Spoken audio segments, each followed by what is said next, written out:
stream? I have a duvet on my head Why right do you now. have a blanket on your head all of a sudden? Because I was getting comfy, I just sat down. Okay. Well, Hi. I must I'm much warn comfortable everybody now. that I have a bit of a cold. And by a bit, I mean I've been sick like this for about 2 weeks now, and it won't go away.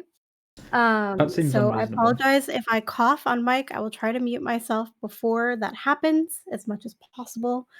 And we may or may not need to take frequent breaks in order for me to Not die.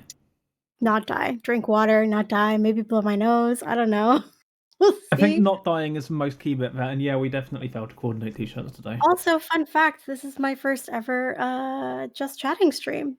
So That is true. let's And I believe the see. first time I've ever appeared on physically on your stream. Physically, I don't know. Don't know if that counts as physically. Really? I don't believe I've ever been on camera on your stream. I've been obviously on voice in your stream. Yes. I don't think I've ever shown up on camera.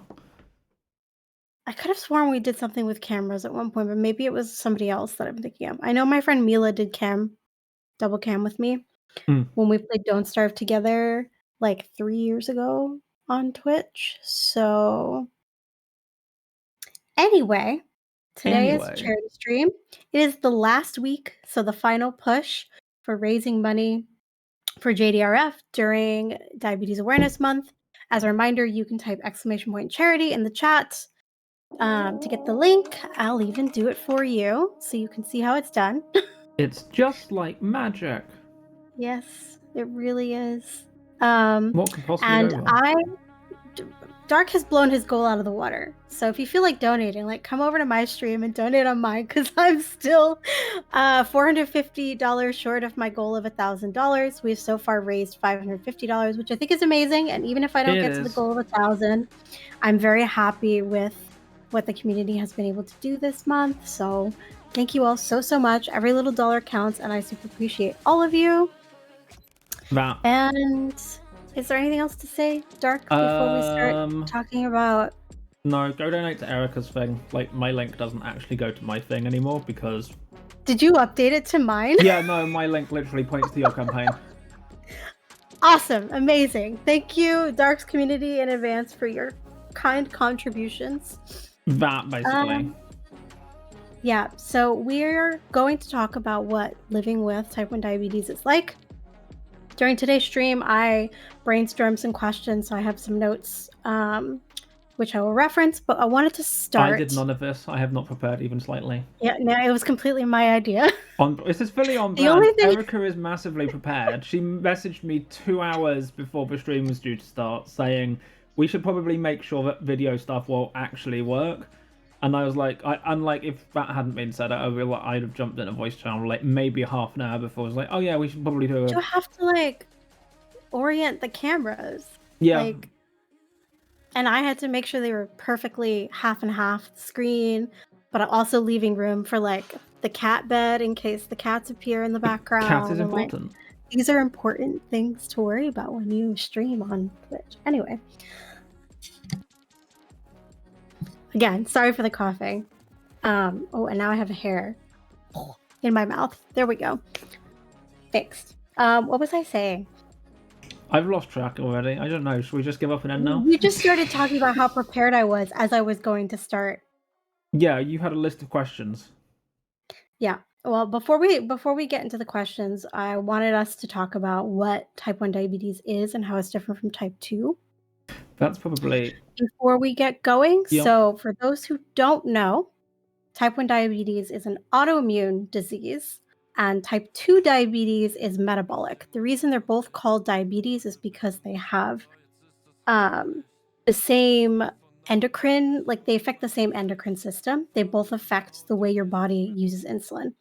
In type 1, your autoimmune system kills off the cells that make insulin. So eventually your body makes no insulin at all, and you have to take it in order to stay alive.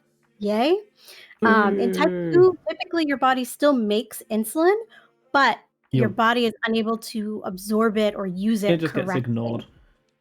I read an article like a year ago where they've actually sort of broken up that type 2 actually has like 4 different subtypes.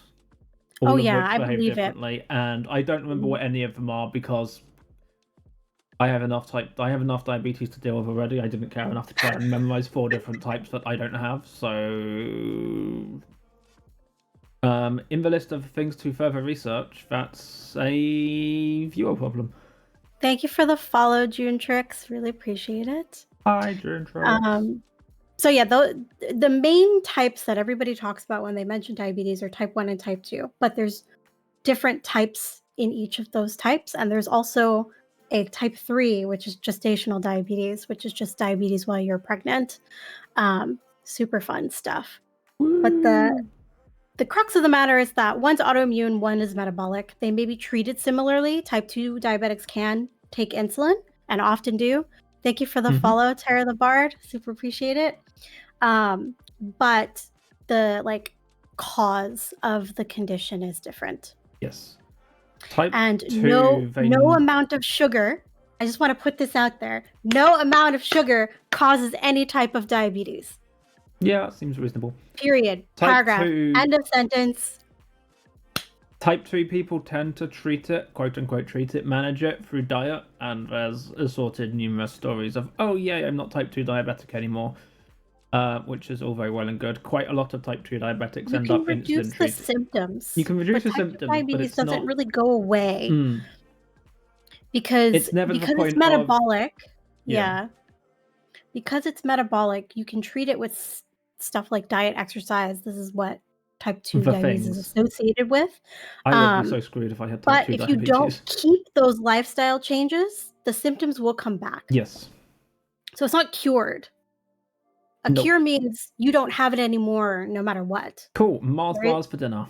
There's no cure for diabetes, either type, despite what the internet may tell you. There's a point where it no longer makes your life miserable, but that doesn't apply to us either because our life sucks. Yep. And this actually just made me think of another question I want to add to my list.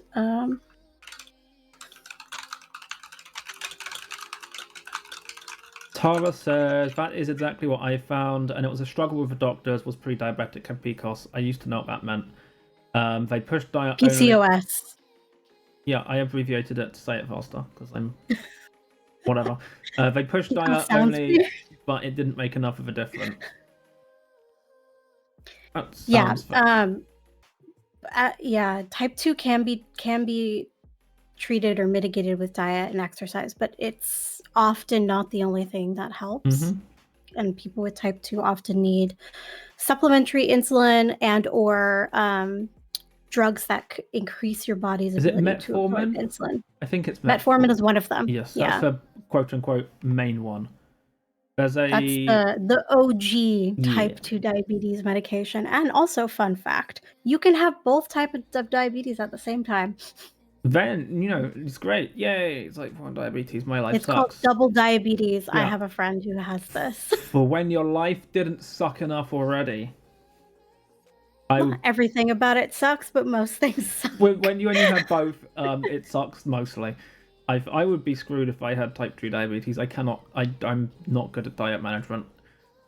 I'm not either, to be honest. I'm not either. Yeah. I hate diets. I hate diet culture.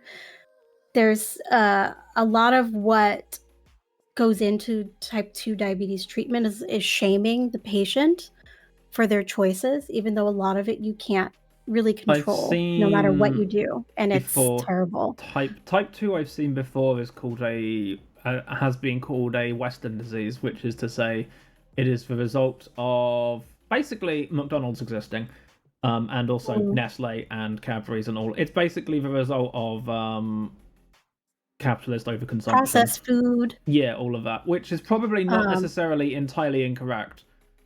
But whereas type 1's been around for much longer. I still don't think it's fair to blame the people who eat McDonald's, because it's not their fault. A lot of the times it's the only thing they can afford. Yeah, I wouldn't blame them for it. It's, as usual, I blame capitalism. I mean, I joke, but the cause of all problems on this planet. Yes, fully accurate. Capitalism. Anyway, No, but now that we've got the differences between type 1 and type 2 out of the way, Dark and I both have type 1. Yeah, it's and worth noting JDRF is specifically a charity for type 1 diabetes research. Indeed. It's worth noting I suppose, type 1 accounts for something like, at least in the UK, 10% of diabetes, whereas... It's the same in the US. Yeah, whereas 90%... Okay, there's a small subsection which is gestational diabetes, but that's generally temporary, so we're going to basically ignore it for the purpose of the statistic. The rest is about 90%, with a little bit of extra for other fun stuff. Yep. Okay. Yay. Are we ready to start answering the questions I wrote down? Also from chat, feel free to... I have both his chat and my chat open. So do I. So no matter which stream you're looking at, you can ask us questions. We're happy to. I think the best way to do it is if I ignore my chat and you ignore your chat, and then nobody will get at all confused. I may be lying. I have both chats open. Why do you have to make this complicated? I already have my shit together. I make everything complicated just by being nearby. That's how it goes. Okay, the first question, just to kick us off, what is your blood sugar right now? I have no idea. I'm just going to ignore the question and go and wander around and doodle on my phone. No, it is... No, open Dexcom. 9.8, which... Oh, so here's another thing. Oh, yeah. Convert it. So here's the other thing. There are two different units people use for measuring glucose. We'll get into the whole thing later, but given that you started with this question... Mine is 179 milligrams per deciliter. Mine is 9.8 millimoles per liter. So there is two different measures for this. One which, like, the UK uses, and one which basically everyone else uses. I don't actually know the breakdown. Germany uses both, and it depends which part of Germany you're in. I just happen to end up in the part of Germany that still uses the one I'm used to. Approximately, if you want to do a quick conversion, you just multiply your millimoles by 18, or you divide your milligrams by 18. I actually have command in chat, which will just do it for you. So I'm currently... I need to add those to mine. Yes, you do. I'm currently 9.8 millimoles, which is a little bit high, but... You're at 176. Did you see what mine was? Quite good for mine. We're almost twinning. Wow. I'm 179. And then, yeah, we're almost the same. Oh, yeah, we're within point... Wow, incredible. That's really funny. That is funny. We did not do that on purpose, obviously. Lol. But I've got an up arrow because I just ate dinner. I have a down arrow because I just ate dinner and injected for it and whatever. I don't know. It probably won't last. And yeah, like, if we coordinated that, that would imply that we had any control over stuff like that whatsoever. Which we don't. Mm-hmm. Like, absolutely not. Also, yes, Archon, I have met Dark in person. More than twice, once. In fact.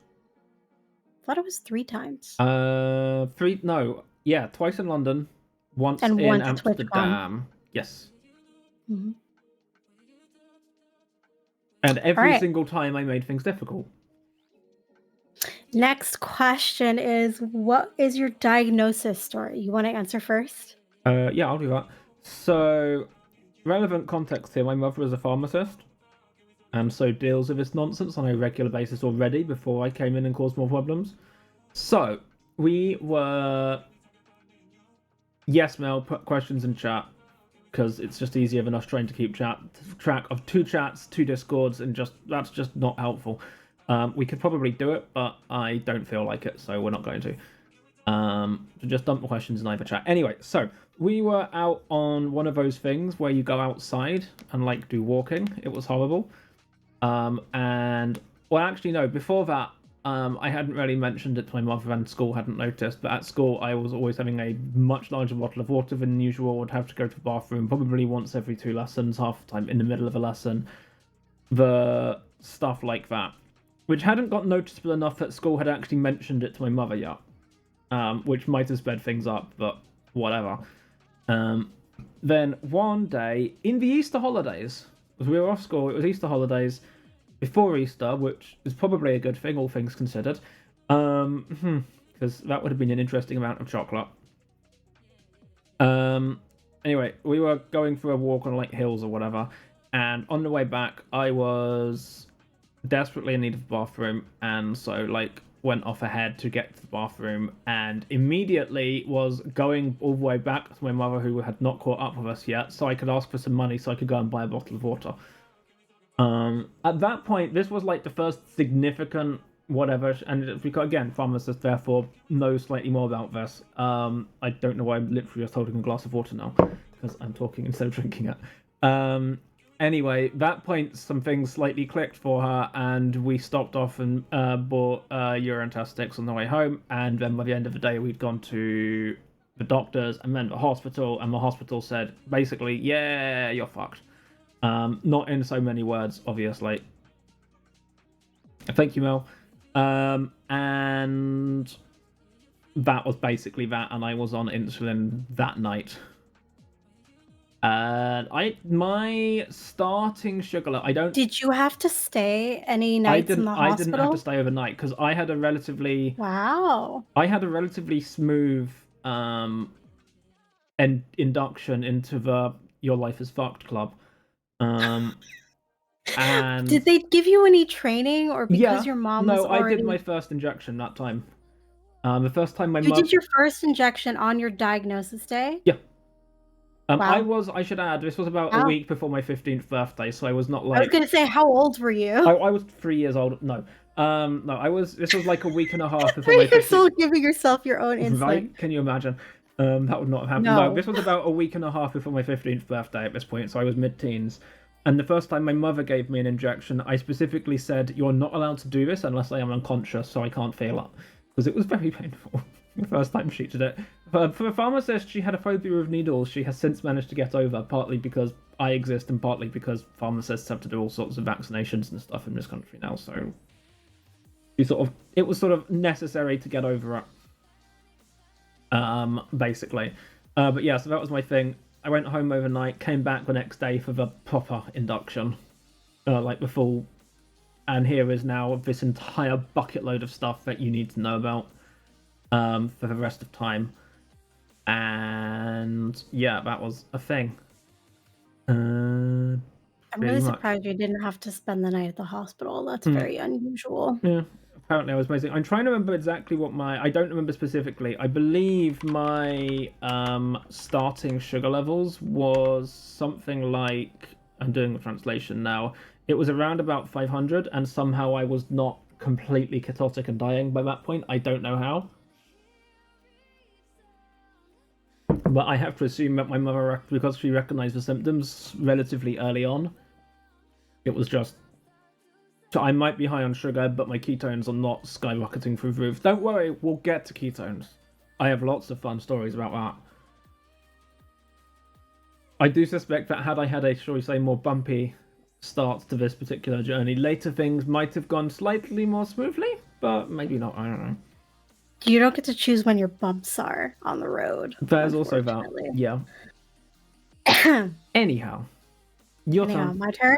How old were you, first of all? Because we left that till like halfway through my story, which seems unhelpful. So I was diagnosed 4 days before my 12th birthday, so I have the same kind of situation as Dark, as where we got diabetes as a birthday present sometime during puberty. Happy birthday to you. Happy birthday. Yeah, and it was extra special for me because it was like 2 or 3 months after my very first period. Oh yeah, double whammy. So yeah, that was not a good year. 1999 was not a good year for young Erica, unfortunately. Indeed.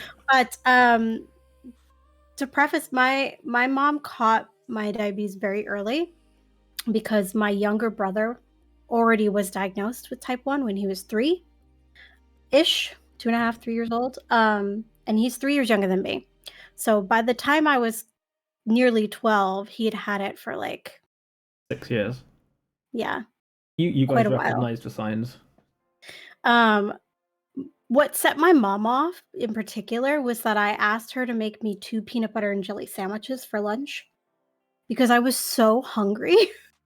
I was just eating and eating and eating, and my mom was like, "Why is she so hungry? She's looking pretty skinny in her like ballet leotard." So she had me come downstairs and she checked my blood sugar with my brother's glucose meter. And I was around 300, 298, something close to 300. So I was much lower. Well, that broke. My blood sugar was much lower than There we yours at are. diagnosis. Oh yeah, yours was lovely. I spent months at that level. Mine was low. I would not consider that a lovely blood sugar. Compared to mine, when I was really badly controlled for like several years, I would spend like days at a time at that level, even when I knew what was going on. So like, anyway. Continue. Yeah, I find that most people who are diagnosed with type 1, usually the highest blood sugar they've ever had in their life was at diagnosis. For me, that's not been the case. I have Also been higher than I was at diagnosis. Oh yeah. Later in life, mostly as a teenager. But so I pitched a huge fit because I knew what the number meant. I wasn't stupid. I was extremely upset, and my mom called. I'd argue you were definitely stupid, but continue. You know what I mean. Jeez. My mom called my brother's endocrinologist, and she could hear me being hysterical in the background and was like, you should probably bring her to the hospital because I don't know if you can handle this on your own. So my mom put me in the car and brought me to the hospital, where I did have to spend, I can't remember if it was one night or 2 nights, but it was my first and only overnight hospital stay in my entire life. Oh, that's going to go very differently. So they weighed me at the hospital. I weighed 74 pounds. So I was 20 pounds underweight of what my normal weight was at that age. And it took 6 or 7 people to hold me down to do the blood draw, because that's how upset and like freaking out I was. It's not a good time. But I was pretty grateful that I didn't have to spend more than like a night or 2 at the hospital, because most people I know who were diagnosed have had to spend 2 weeks at the hospital being trained. I was lucky that my mom already knew everything to do because of my brother. Yeah. We already had an endocrinologist that she could take me to, that the family knew and trusted. So we didn't have to like get second opinions. We didn't have to shop around. My brother's diagnosis was obviously very different from mine. But I consider myself pretty lucky. It was caught fairly early. For some reason, I can just picture your mom calling up your endocrinologist and saying, "We got another one. Sorry." Yeah, basically, my poor mother. Trying to think what other details. The lancing device that I have to this day is the one that my dad brought me from the pharmacist on my diagnosis day. So I've had that lancing device to like check my blood sugar from my finger since 1999. I feel like you could probably for some reason I haven't lost it. I haven't lost it. What else? No, I think that pretty much covers that whole little bit. Yeah, I think that pretty much covers diagnosis stories. I didn't need any training at the hospital because I already also knew what to do, so it was pretty smooth. Yeah. I just had a hard time with it as a kid. I don't think the diagnosis itself was comfortable.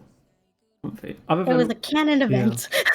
Was not avoidable. Was not a good time. Like, I don't think I spent more than 3 nights in hospital any time other than one particularly notable and unfun longer time, which was, particularly delightful. I don't know if it's just that they tried to get us in and out of a hospital as quickly as possible, or if it's that because you were in America at that point, weren't you? Yeah. Or if it's just that America likes to keep you in hospital for as long as possible. Honestly, it could go either way, but like. Depends. Depends if you have insurance to pay the hospital. There is that. Yeah, I think that pretty much covers it. What's the next question? What we got? Well, there was a question in my chat that I want to address before we lose it. Tara asked, I'd love to know more about the connection between hormones and insulin and how they affect each other. So insulin is actually a hormone. So I would say they're extremely tied together because insulin is a hormone. And there are over 40 different factors that affect blood sugar. So that also affects insulin and what your body Erica will needs. now name all of them for you. No, I will not. I can name some of them. Stress, weather, obviously the food you eat, how much insulin you take, temperature, which whether or is not you're connected to weather. sick. Yes. Separately, Whether or not you're separately sick. sick. If you're a female, if you're assigned female at birth and you are menstruating. What else? Tiredness. How tired how much sleep you had. Yep. What does sleep? Someone, please tell me what sleep is.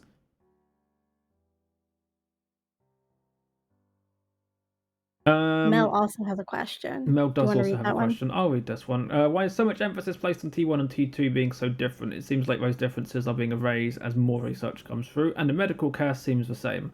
So, for those who actually showed up at the beginning of the stream, no, but so we did talk about the main difference is.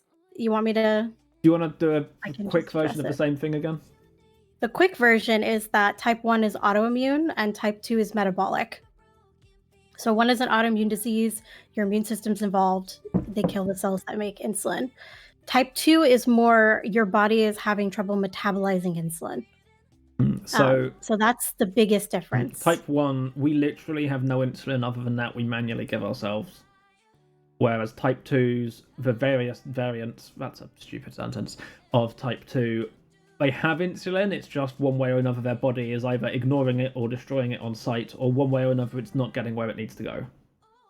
And by treatment being the same or medical care being the same, it's kind of the same, but for very different reasons. Type 1s go on diets to keep the blood sugar as regular as possible, not to alleviate symptoms. What? I should be on a diet? Whoops. Well, you don't have to, no. But I know type 1s who choose to do low carb diets, things like this, in order to keep their blood sugar as steady as possible. Yes. Because the steadier your blood sugar is, at least as a type 1, the less likely complications are. Oh, that's a whole conversation. But that's a whole. We've got time. We talk about complications later in the list of my questions. Yeah, there's a schedule. Don't worry. But type 2 diabetics are on diet because that's a management thing. It makes our life easier, and it makes their life still life. Yeah, it's specifically to alleviate symptoms, whereas being on a low carb diet as a type 1 doesn't alleviate anything. It just has the possibility to make your blood sugar less fluctuating. Less of a roller coaster. Also, not that I've heard this particular stupid myth in literally years now. Type 1 is not the one where you can't eat sugar. I have not heard anyone suggest this particular myth anywhere I could hear them for at least 6 years now. But sugar constantly saves my life. Yeah, right? Here's the thing. If you don't eat any sugar, be it as carbohydrates or as sugar, directly or whatever, one very specific thing happens, and it doesn't matter whether you're diabetic, non-diabetic, type 2 diabetic, type 7 diabetic, doesn't really matter. What happens is your body runs out of energy and then you die. And that doesn't really matter what you have because it's sort of important. That might be true, Archon. I could not deny it. And Tara says, yeah, it's helpful to know because they have related autoimmune issues, but getting into the pre-diabetes zone for them would be metabolic. Yeah, so that would be type 2. Is there truth to the rumor that the type 1 community looks down on the type 2 community? I would say no. Not that I've ever noticed. Because I don't stand for that. Firstly, that's a dick move. Yeah. Secondly, I've got to be honest, behavior. I've never had any interactions with the type 2 community to have time to look down on them. Also, I know a few type 2 diabetics, and those people are all individually, independently, like my friends or whatever. So that's a thing. Also, yeah, I just look down on everyone. That's also a valid point. But I don't have time to go and be shitting on people whose life already sucks. So the closest I've got to a community of diabetics is when I was on a type 1 diabetes course, and there was a type 2 diabetes course going on in the room next door. We had no interaction for the entire day, so that's the closest I've ever got. Other type 1 communities or whatever, maybe, probably, let's be honest, but Not that I've ever noticed or seen. I used to be very active in the diabetes online community, which consists of type 1 and type 2 diabetics, obviously. And I do know that there were some people who would be like, oh, I don't have that type of diabetes, when somebody was like, oh, you're diabetic, my grandma had that, or my cat has that, like the kind of response they give to kind of try to relate to you, because that's more likely to be a type 2 diabetic in their family rather than a type 1. But I haven't seen anybody like explicitly talk down to or look down on type 2. Now, Tara has encountered what is actually sort of more like fat shaming, which is also that's a different story. It's a different story, but still a fully dick move. And people who do that should be. I'm trying to think of something suitably offensive that I can get away with saying on Twitch, and I'm just going to stop there. Tara, when you talk about scarcity of medication, are you talking about insulin or something else? Because type 1 diabetics don't typically take insulin resistance medicine. They just take insulin. Mm-hmm. So I'm curious why you would have been... Later stage type 2 tends to end up on insulin. Like, that's the trend, is you trend towards insulin required dependency. See, Ozempic is that's a newer drug for type 2 diabetes. It's the magic weight loss drug. That's bullshit, by the way. It might also work. It's not something that type 1s take. No. The only thing I take for having diabetes, I'm probably supposed to take more, I'll be honest, but I think most of that's to do with other things. But like, is insulin is the only thing I take. I apparently have slightly high cholesterol. I think you use the same one. Yep. So I had the box with me, but I have a pen. Insulin aspart. This one specifically has niacinamide in it, versus Nova Rapid, which is just insulin aspart by itself. And the niacinamide helps your body to absorb it faster, way faster, twice as fast. Yeah. As Mel says, Ozempic is scarce because it's being used for general weight loss, which is, I mean, I get it, I suppose, but also, for fuck's sake.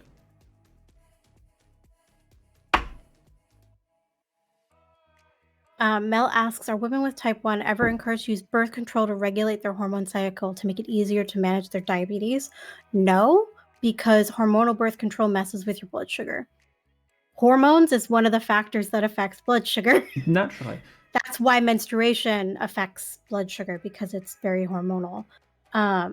So I have personally made the choice to never take hormonal birth control for that reason. I didn't want to have to deal with the regular side effects, and then on top of that, my diabetes-related side effects of taking that. Something else we can add to the list of what screws with sugar levels. Alcohol. Oh, yeah. I mean, alcohol. I realize we're not trying to make an exhaustive list, but on the list of things we said, as we think of them, we'll just name them. It's fine. We'll just add it. Someone else keep track, because I wasn't paying attention the first time. That's not entirely true. Doesn't mean I can remember what was on the list, but yeah. But yeah, I understand the scarcity about Ozempic, because people who already have type 2 are taking it for their insulin resistance, and there are people who are only taking it for weight loss. Mm-hmm. But that's not the fault of the patients. That's the fault of the doctors prescribing it for that reason. Like, it's off-label, but it's still prescribed. The thing with Ozempic is that there was a boom kind of pushed by social media of people taking it without a prescription for weight loss, getting it like illegally or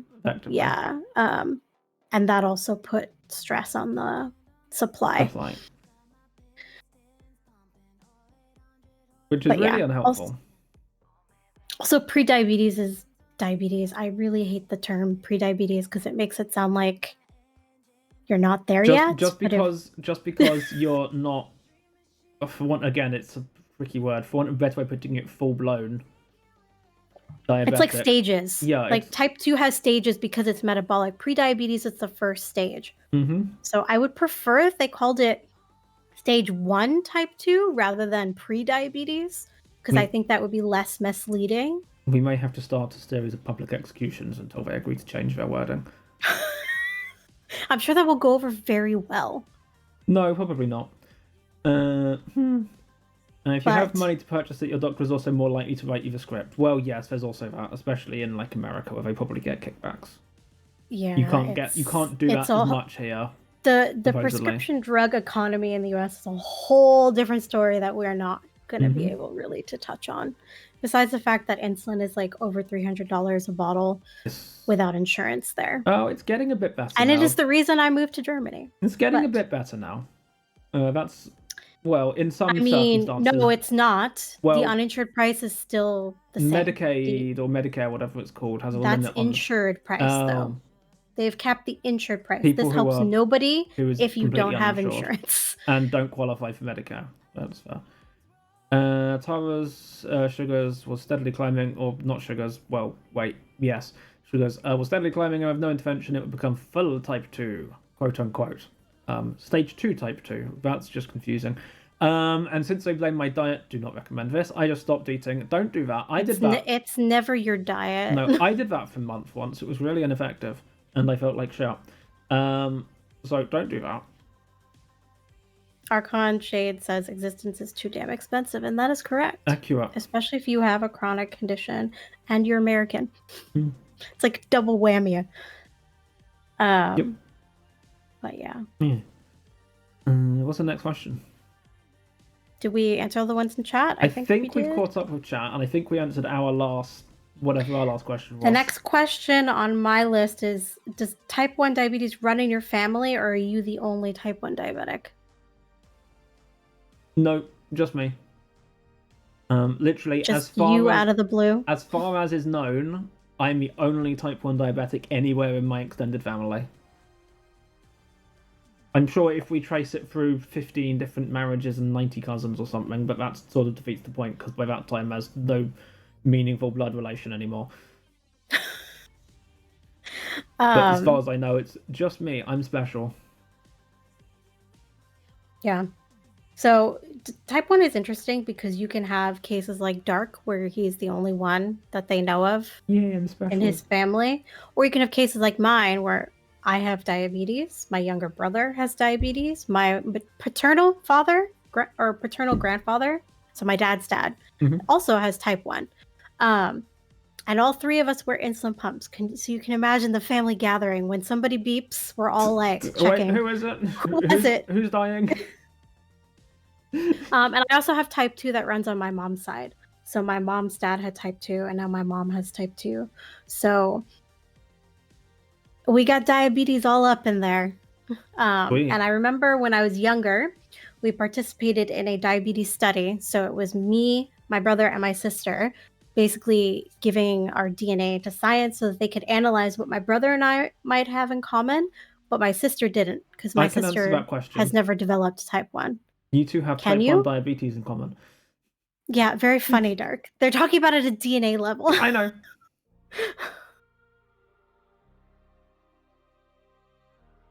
Yeah, so I have lots of diabetes in my family. Having T1 factor into decisions on dating, marriage, parenthood for either of you or other people with diabetes? So, great question. I saw go first. Quite a while ago a study which was showing genetic likelihood of passing on type 1 down to your kids, if you assuming you choose to have any. And I do not remember the exact numbers. Having a father with diabetes is the worst case scenario. Oh, well, having both parents with diabetes. And both parents with diabetes is worst case. Second worst case is the father. Third is the worst mother. Case and is then just it the mother. Starts fading to grandparent level and so on, and it gets less and less from there. None of which... But the percentages are still pretty small. Yeah, like, there's still low percentages either way. It's just, you know, it's again, it's like you say... It's fine. So you say see if I can find... Yeah, you say something is 10% higher, that sounds like, ooh, it's a big number, that's 1 in 10 people. It's like, that's not how that works. Because the media is universally incapable of doing statistics properly. Oh, look, JDRF has this question. Surprise! Okay, so chance your child will inherit type 1. So if you are the father, the chance is 1 in 17, which is actually decently high. High, actually, yeah. If the mother is giving birth before the age of 25 and she is diabetic and the father is not, then it's 1 in 25. But if the mother is over the age of 25, that drops down to 1 in 100. Oh, so it's actually you're actually more likely to pass it on if you're younger. Yeah. According to these numbers that are coming from JDRF, which is the research foundation that we are raising money for today. Do the thing and give people money. And then if both parents have type 1, it is between 1 in 10 and 1 in 14. And if you develop diabetes before the age of 11, your child's risk is doubled. So this is complicated math. I mean, yes, it's genetics and statistics. So, like, for me, like, if I had a child now, the chance would be 1 in 100 because I also did not develop diabetes before the age of 11. You were cutting it close. My brother was diagnosed before the age of 11, and he has had children. So their risk is 1 in 17, but doubled. So I guess 1 in 8.5. 2 in I think you have to say 2 in 17 at that point because otherwise it's just stupid. But 2 in 17. Like, yeah. What's 2 divided by 17? 8.5. 11. It's about 11%. That's decisively high number, all things considered. 11.7% to be exact. But yeah. So more than 10% chance, but still fairly low. My opinions on having kids, I'm not actually sure at what point I formed them or what came into it. I have no interest in doing so either way. So did my stream blip because Stream Elements just said I'm now live again for some strange reason. Congratulations. Not what I didn't saw. see a blip though. And no one in chat mentioned it, so. But it does say that my session is only 5 minutes. Weird. So it must have happened. Own up. Who was it? Which of you killed Erica's stream? It's okay. My internet's been weird. I'm just glad it didn't kick me off entirely. Indeed. But yeah, those numbers are coming from the Americans with American Diabetes Association is where those numbers came from. Yeah. Sweet. Or not, as the case may be. Yeah, the full question, for want of a way of putting it,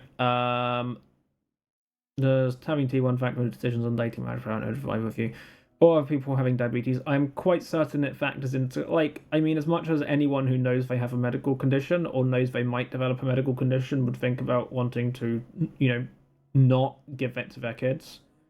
Or it's not even that though, because it's not just about having children, right? Like, maybe I can probably speak to this more than Dark has because I don't think you've dated very much, Dark. No. But when you have a condition like diabetes that requires literal minute-to-minute management sometimes, like thousands of decisions every day, and the tiniest issue can like make or break how you feel on a given day. It affects your relationship a lot. Speaking from personal experience, affects your relationship a lot. And good partners are hard to find who can handle it with stride. I've had 3 boyfriends ever in my entire life that handled my diabetes well. I've had more than that who did not handle it well. So it's difficult. I remember I had a partner who blamed me anytime I was sick. There was one, I have a story about this actually, so here we go. We went to like a Christmas holiday party at his company. He worked for Pinterest at the time, so we went to the Pinterest office. They had like a luau themed Christmas party. Don't ask me why it was luau themed. I do not know. But there was free alcohol in the form of pina coladas. And being a girl who loves a pineapple, I was very excited and drinking the pina coladas. So I got pretty tipsy, let's say. During the party, the music was very loud. So I did not hear when my insulin pump alarmed that it was out of insulin. And so I had no idea. I didn't realize until we had left the party and gone home. And at the time I was not wearing a continuous glucose monitor because my insurance refused to cover it. So I did not have one. And I was not in a informed state of mind to constantly check my blood sugar. I didn't feel bad. I just felt tipsy. Like, I don't know. By the time we got back to his place, I was starting to feel sick. And I checked my blood sugar to see what was going on. After I had already vomited, and he was yelling at me for being drunk and getting sick. But I checked my blood sugar, and the number on the meter was HI, which means high, off the chart of what the blood sugar or blood glucose meter can read. So my original blood sugar meter stops at 33. Do not ask me how I know that. I think my meter went up to 500. So I was above 500, according to my meter. But my boyfriend at the time was having none of it. He was pissed at me. He was yelling at me. I had gotten sick, and I had gotten sick before I had made it to the bathroom. So he was yelling at me to clean it up. Oh, that will help. And I was like thinking I should probably go to the hospital, because this being sick is not from being drunk. I'm probably experiencing the start of diabetic ketoacidosis. But he left. Like, he left the bedroom and did not want to talk to me. So I, in my, again, not fully there state, because I was experiencing the first symptoms of DKA and also drunk. Mildly, completely drunk, yes. I cleaned it up, and I put a new insulin pump on, and I took insulin, and I went to bed by myself.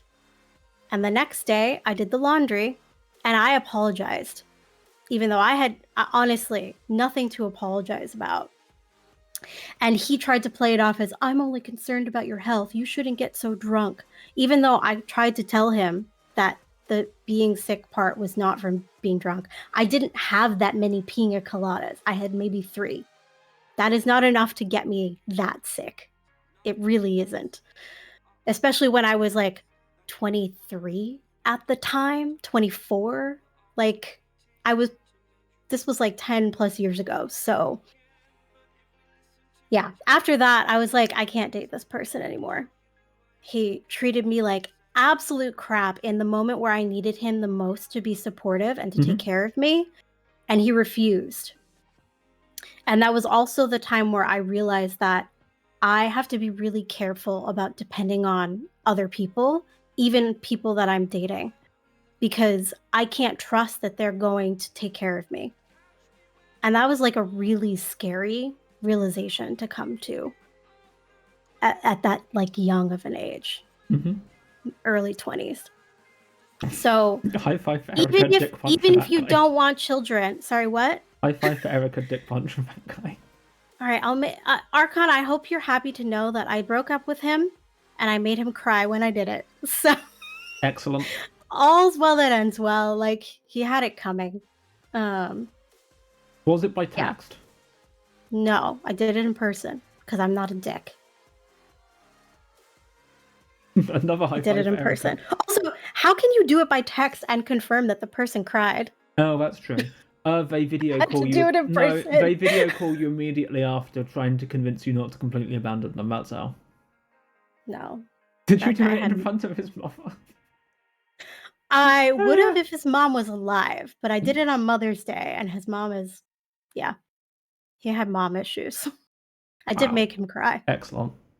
And I felt very proud about that. I felt like he deserved it. Yeah, that seems fair. Yeah. But I was saying that it doesn't matter if you want to have kids. Diabetes still affects every aspect of your life, and also affect the kind of people that you end up dating. For sure. So for me, the big thing, on dating apps, I obviously don't put I have type 1 diabetes on display or anything. What, you don't? But it is something that I started to bring up on the first date. Mm-hmm.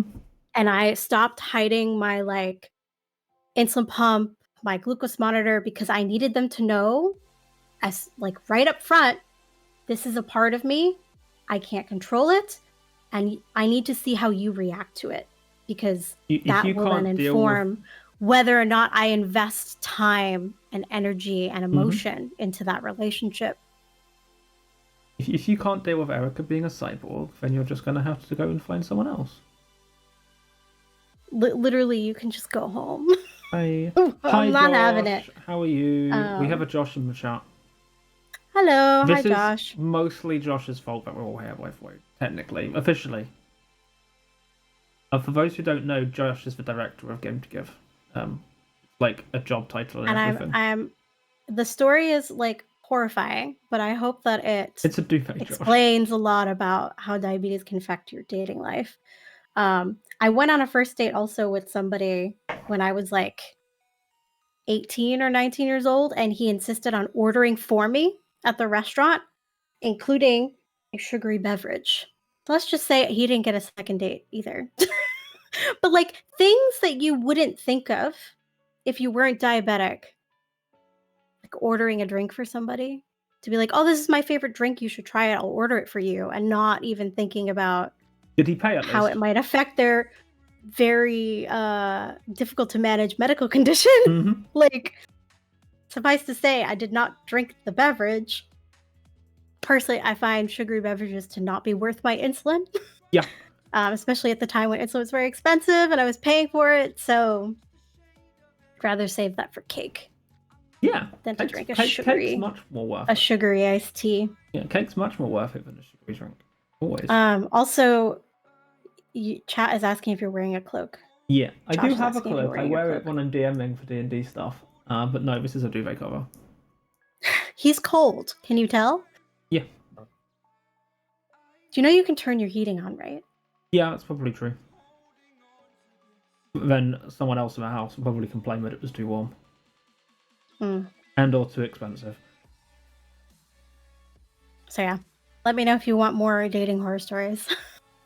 You could probably just tons. But that's gonna be a sequel. That one's my worst diabetes related dating story.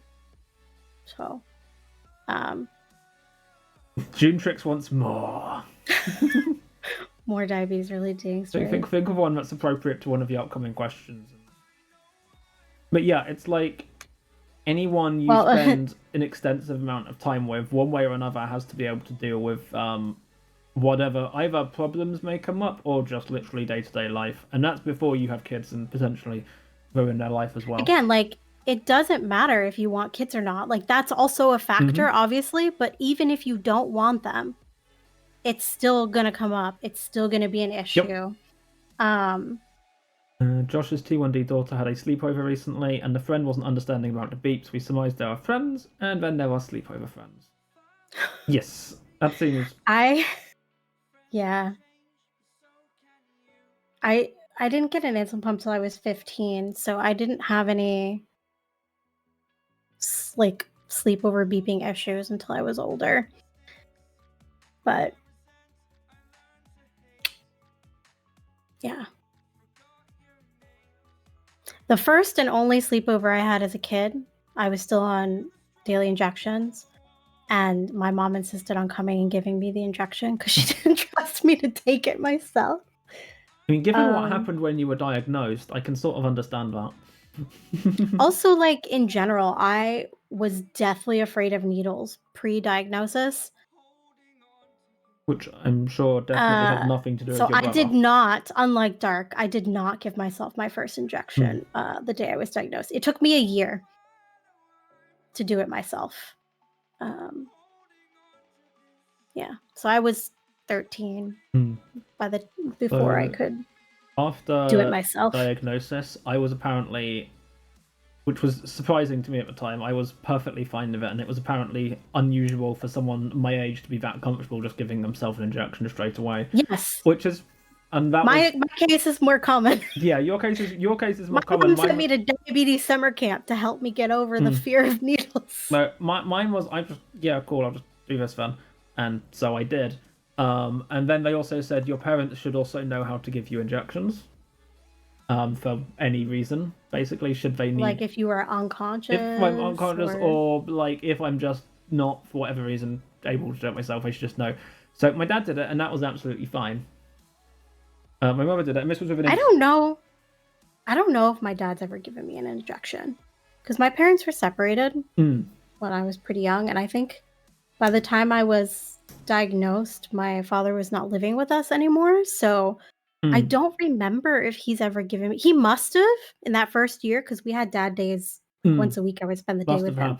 So he must have, but I don't remember him ever. Yeah, I don't remember him doing it. Yeah, it's like, so this is the sort of pen we had at the time. I had at the time when I was first diagnosed. So it's like you click it up, and then as you press it down, it clicks once for each unit. And it's the needles for that are also pretty small. Yeah, they're like 4 millimeters. It's just a click for each unit, so it's... When I was diagnosed, it was just syringes. We didn't have pens yet.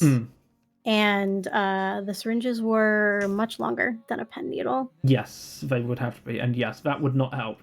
But it was that. So firstly, when mother does get it in my arm, she clicks it once. This was when I was on, I think this was over 20 or 10 units. I can't remember what it was I was supposed to be getting. It clicks once, so that's 1 unit so far. And it's like, is that it? While there's just an insulin van sticking up my arm, it's like, is that it? No, keep going. And it was interesting. Diabetes consideration for other medications that a doctor might want to prescribe you for other health concerns. You wouldn't think so. You wouldn't think so, given it's supposed to be there already anyway. But a lot of medication says to not take without the clearance of a medical professional. If you're pregnant, diabetic, etc. Diabetes is always in there. Look at the fine print on medicines. Yeah, I mean, you should always look at the fine print on medicines anyway. But yes, it's... but it's somehow... I think the warning is more so for type 2 because of the metabolic... Yeah, that makes sense. Factor. Like for type 1, technically, we're just putting back something which should be there in the first place. Medicines do affect blood sugar. Steroids make your blood sugar go up. Antibiotics, and on top of that, if you're taking antibiotics, it means you're also sick, which your blood sugar is being sick. Wonky. I have a long... I don't know if tradition isn't the right word, a long habit of I almost never show any meaningful symptoms when I'm sick. Like, I just have... I assume I get sick, like I probably get a cold every year or something, right? So you don't have the coughing situation. I don't have any of that. I had today. Yeah, exactly. I mean, I will get a ticklish throat sometimes, but like, whatever. And this isn't so much a medication, this is now just sick day stuff, but like... I have no idea why I'm holding a pair of tweezers right now. But... I thought that was a pen. It's not a pen, it's a pair of tweezers. That's so weird. Yes. Why? I don't know. I can probably find the pen to be holding instead. Hold on. I've got a pen now. But anyway, it's like I don't really have any other symptoms except one, which is that my baseline sugar level, whatever it may be, just decides to jump by about 7. And it's like, cool. So now my resting sugar level is like 13 or something, which translates to, I don't know, not 31, oh god. And it translates, yeah, my resting sugar level is somewhere around about 230, 240. In American numbers, I'm going to call them because I can, because it sounds offensive. But they're not American numbers. In foreign person numbers, there we are. Which is also not entirely accurate. In McDills. Milligrams per deciliter. That one. But I do actually know what it means. I'm just not finding ways to not say it at this point. It's like, cool, that's now my resting sugar level while I'm sick. And that's normally the only way I can tell I'm probably sick. Why? Because my sugar levels refuse to go down. Now, they refuse to go down a lot of the time just because anyway, which does not help this whole thing. And it's like, cool, how tired am I today? Am I boiling? Am I baking to death? Blah, blah, blah, blah, blah. Like, cool. If you need your blood sugar to go down and you're like really stuck, hot shower or a hot bath. Because temperature, weather affects blood sugar. And also, you have a hot shower or bath and your blood vessels will open up more, the insulin will flow faster because the blood is flowing faster. Always end up going low in the shower. If I have insulin on board, even if I've eaten and I took the insulin just for that food, if I take a shower before the insulin has run its course, I will go low. Yeah, because it hits faster. Goes at once. Yeah, and it'll come back on its own because for sure. Oh, and I'll tell you, being low in the shower is the worst thing ever. Here's the thing: if you're too low on sugar, it's very, very hard to walk. Because you're like, yeah. So for context, if you've ever felt lightheaded or dizzy, or your body is like shaking like this from like, I don't know, nerves, adrenaline, anything like that, that's what low UK, if you've ever walked the being steps, feels like. if you've ever climbed the steps out of Covent Garden Station, that'll do it. I have done that. Yeah, that's very much a similar a few effect. times. Yeah, why? Why would you do that to yourself? I did it by accident a month or two ago. The first time I did it was an accident. Yeah. I did it by accident. And the second time I realized halfway up what I had done to myself, and I was like, you know what, I'm halfway there. I'll just keep going. Yeah, living on a prayer.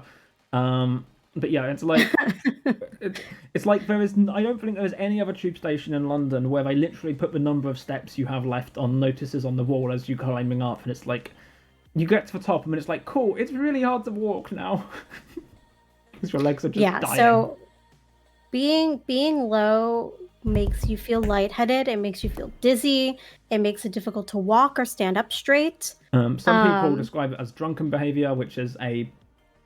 It can often be confused with drunken behavior. Yeah. There's like little cards you can get that say, I'm not drunk, I'm diabetic. Please help me in this way. Like that you can put in your wallet. Yep. I used to have one of those in my wallet as a college student. But yeah. But there was one time when I lived in California, I had an apartment where my shower head was over the bathtub, and the bathtub was right next to the sink. And I had one of those big blocky sinks with a cabinet underneath.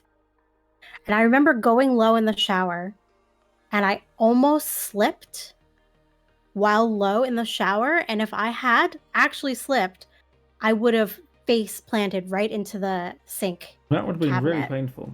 And I probably would have not been alive anymore. Yeah, it would have left a really big dent in your head. I would have been knocked out while having a low blood sugar and then unable to treat it. Yep.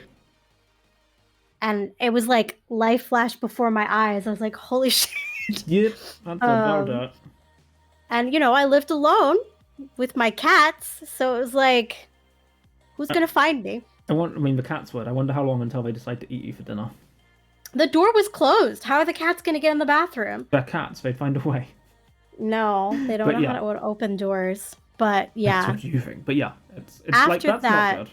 I usually eat if I have insulin on board, I usually eat a snack and wait till I have an up arrow before I get in the shower. It gives you a window of opportunity. Mm-hmm. Yeah, that'll do it. But yeah, I had to like turn the shower off, sit down, wait, and like wait, just to like calm down before I crawled out and like got something to eat or drink. I can't remember, but it was a really fun one. Is when it was really scary. Yeah. A really fun one is when you go low right when you're trying to get to bed. Oh, that happens to me constantly. Because I'll brush my teeth, I'll go to bed, I'll be listening to an audiobook for like 30 minutes before I fall asleep, and then I go beep, beep, beep, look at Dexcom. Double down arrow, telling me I'm low. I'm like God damn it! I just brushed my teeth. Well, right. I hate it. But also, like, I think it's worse though to wake up in the middle of the night with a low. I can't get to sleep if I'm low, bro. Not possible. If I go low for I won't either. If you go low for like 10, 15 minutes in the middle of the night, that's probably an hour and a half of sleep lost. See also how tired you are and how much sleep you've had affects your sugar levels. So firstly, you've lost an hour and a half of sleep. So when you wake up the next day to do a full day's work, also remember to breathe, that's important. Then you're exhausted for the entire day. But also on top of that, you haven't had enough sleep, and therefore the whole your sugar levels and behavior is dependent on how much sleep you've had and all of that. And therefore you're A, tired, and B, your sugar levels are going to be laughing at you and kicking you in the teeth for the entire day. All at once. It's great. It's not. I'm lying. Have either of you thought about those diabetic service dogs, or do you think they make sense? I've heard about them. They are extremely expensive. Extremely expensive. And they are not covered by insurance, at least in the US. So, have I thought about it? Yes. I haven't. My brother is currently trying to train his adopted dog to do diabetes alert. Stuff, because he apparently has the sense of smell to possibly be able to do it. But It is hard training, and yeah, if you buy a dog that's already trained, it's so expensive. We're talking tens of thousands of dollars. How do you train someone to do that? Because you can't exactly just turn on or off being really high or low on sugar at will. Like, how does that even work? The way that dogs detect blood sugar fluctuation is through the smell of your breath. So you know how when you are really high, when you're especially if you have ketotic, ketones, you have that like sickly sweet scent in your breath. When you're low, there's also a smell. I don't think humans can detect it as well as dogs can, obviously. But that's the way the way that dogs detect the blood sugar fluctuation is through the scent of the breath. That makes sense. And they can kind of sense it before you feel it. So diabetic alert dogs are specifically to help people prevent lows. It's, I suppose, primarily aimed at people who have hypo-insensitivity. Yeah. There's a thing, most of the time, you'll notice if you start to go low to some degree or another. I notice half the time before I'm even low yet. I'll feel it, and I'm like this. I have hypo-oversensitivity sometimes. Yeah, exactly. Hypo-insensitivity is when you stop being able to tell when you're low, which, if you have a CGM, well, it will yell at you. If you have a diabetic service dog, very then loudly, it will bark yell at you. Yes, especially in the middle of the night. Why does it have to be so loud when I'm trying to be asleep? Because I'm trying to be asleep. As you answer the because it's a safety feature, Dark. Exactly. That's why. Of course. But yeah, it's potentially a problem if you're driving. And do you think you could train cats like that? Also, hi Tara. I didn't say hello because your name is like the same color as Archon for me, and I didn't make the brain connection. I have no idea if you can train cats to do that. I mean, cats are based more on hearing than smell, whereas dogs work more off smell. So I think they might not have the scent capacity for it. I'm not sure. Now, if they could hear you slowly dying in one direction or another, that might be something they can do. But yeah, my cats are emotional support. That's enough. But yeah, I have Dexcom for the alerts, and also because my Dexcom I use through the app on my phone, which most people do, I can share my numbers with friends and family who want them. So of course my mom gets my low blood sugar alerts. And guess who texts me 20 minutes after a low blood sugar alert? It's my mother. Doesn't matter what time of day it is. She will wake up and text me, "Are you okay?" And I have to respond, or she will freak out and start calling my friends who live my friend Devin, who lives 10 minutes away by walking in my neighborhood. My mom has her number, so she will call Devin, and then Devin has to come over and check on me because Devin has my spare key. Like, because I live alone, these are the fall safes we have in place. Erica is even though my mom literally lives 6 time zones away from me. Oh, yeah. Yeah, Erica is literally a mad this cat gives lady. her the peace of mind. Yeah. My parents both get my numbers. I'm fairly certain at least one of them has muted the app by now. But I can go check when we need to. My mom would never. No. She would never mute the app. It's sometimes funny when all three of us are in the same room and we all have our phones. If someone's phone goes off because I'm high, right, whose phone was that? We all know it's me that's the problem, but it's like, whose phone is yelling at us today? You're always the problem. I'm always the problem. That's just a quote to live by, honestly. But like Dave also gets my sugar numbers because because I was staying with him in Amsterdam for a week. It was only meant to be a weekend, then COVID got in the way. But yeah, Dark gave me that COVID. It's probably fine. Don't worry about it. Gave it to Devin and me, both of us. It's true. Got it from you. You're welcome. And yes, Dark is always the problem. Added as a quote. There we are. Have we caught up on the questions? I think we've caught up on the questions. I think we got the cat question. And so yeah, I think we're caught up on the actual the current questions. Moment. What's next on your list? What is the weirdest thing the internet told you would cure diabetes? I've never searched for this, so I don't have a good answer. But you don't have to search for it.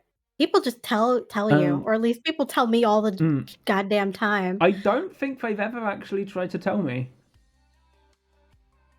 Other than not on the internet. I suppose when I was early diagnosed at school and stuff, there was some people who had the, as previously mentioned, is that the one where you don't take sugar and just, oh cool, so if you just don't eat sugar, you'll be better, get better then. That, but not really on the internet, which might just be because I didn't talk about it that much earlier.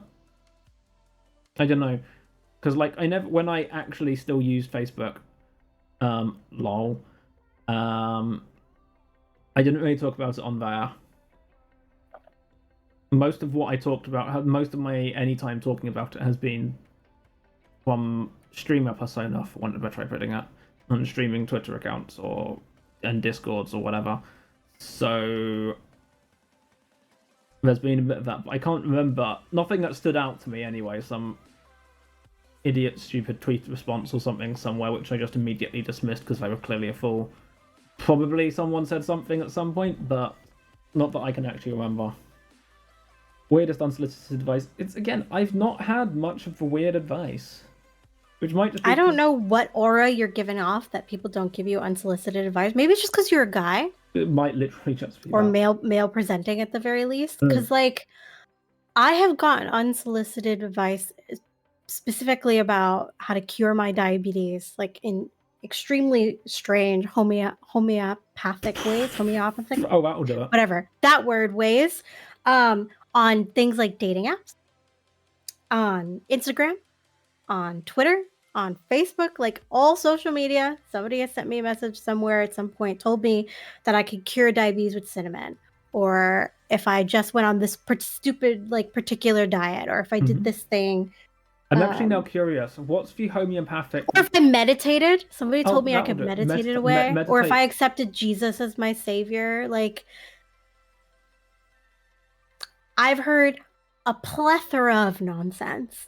I don't know how I managed to dodge it all then. Yeah, maybe it is just. And it all makes me angry. Yeah, I am now curious as to the homeopathy one. Is it that they're look? Is it that they want you to have a homeopathic dilution of insulin or of sugar? Neither. It's usually shit like, oh, you should take a tablespoon of cinnamon every day, or like the weirdest things that make no sense. And I'm like, I don't think any amount of cinnamon is going to help my cells make insulin again, because they are dead. Yes, they are dead cells. If you think cinnamon can resurrect cells, then I got news for you. Science would love that shit. Oh yeah, for sure. Tell the scientists if that was that they can resurrect cells with cinnamon. Cinnamon would immediately go up in value by like 100,000%. And I love cinnamon. I have it almost every day in my coffee, in my morning coffee. Oh, so you were already taking her advice and it's not working. And unfortunately, it is not making my beta cells the living undead. Sadly. Indeed. So, yeah. Cinnamon is a sticking point. I've gotten that one a lot. I've gotten meditation quite a few times. It needs the organic cinnamon. That explains it. Okay, I don't know if I've been specifically buying organic cinnamon. That's where you're going wrong. Organic is a misnomer and can be put on any packaging without any regulation whatsoever. This is a fully organic stream, by the way. Both of them are. Oh yeah, totally. Arguably, one could make it, if you wanted to really break it down, one could make an argument that mine is more organic than yours, simply because you planned and made notes in advance, and I'm just making it up as I go along. Yeah, but you're answering my questions. So that is true. I am doing that. You are playing into my elaborate plot. Oh dear. Are you sure you're having cinnamon and not the fake stuff? Yes, I'm sure.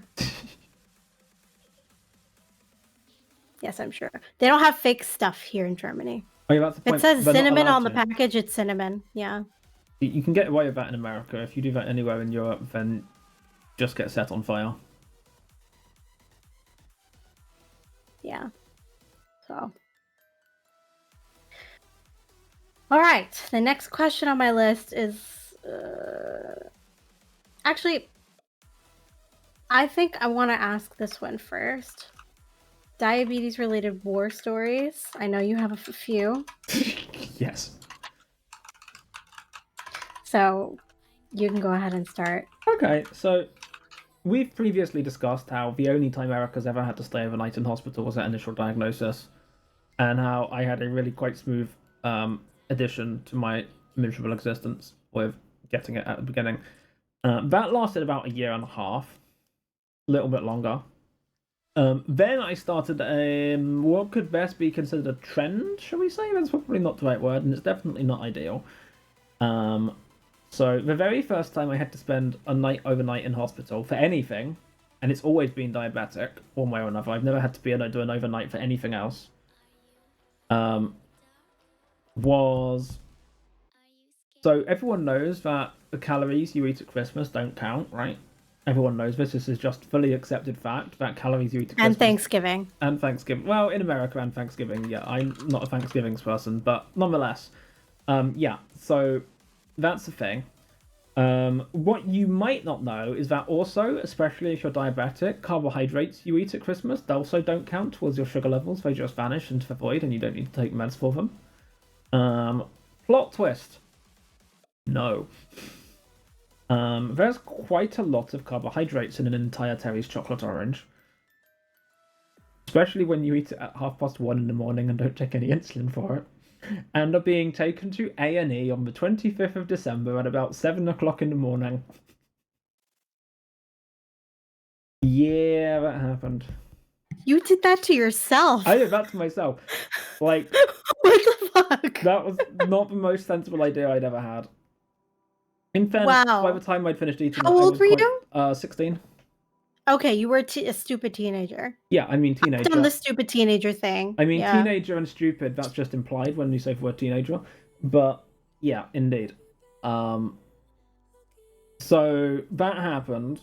None of us actually knew what was going on because we hadn't had the diabetic ketoacidosis talk because they apparently hadn't felt the need to give that to me because I was apparently a sensible person when I was first diagnosed. So that was fun. That was a fun Christmas. And it was around about then interestingly, I have not eaten Terry's chocolate orange since then. I just don't eat them anymore at all.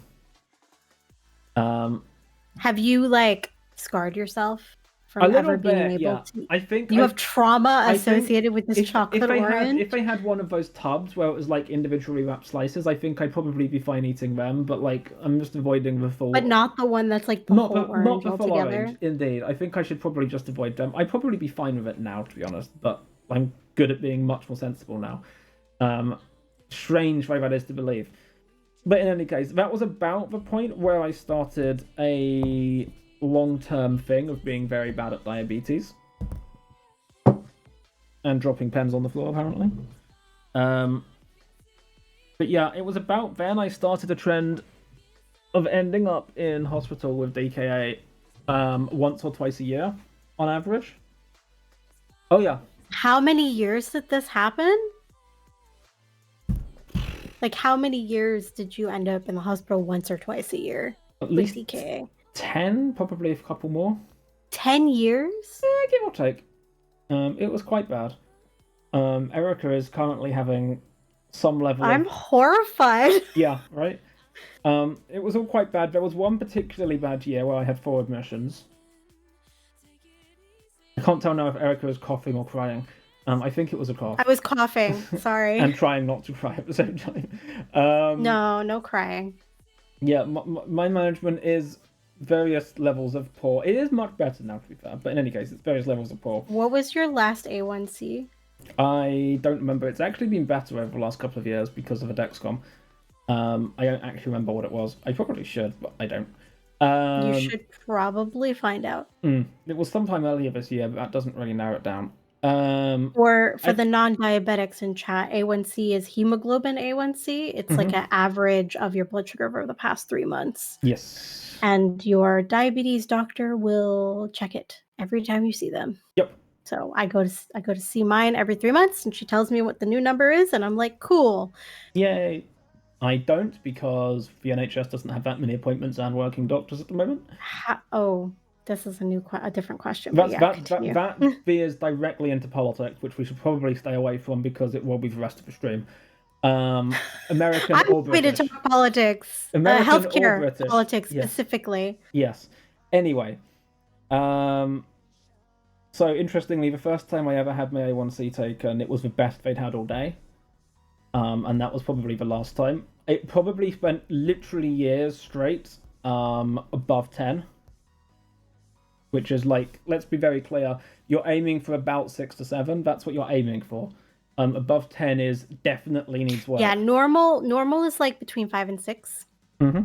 Like if you weren't diabetic and you had your A1C checked, you'd probably be between 5 and like 4 or 5, 6, somewhere in there. But typically as a type 1 diabetic, you want to aim for as close to 7, 6 and 7 as possible. Mm-hmm.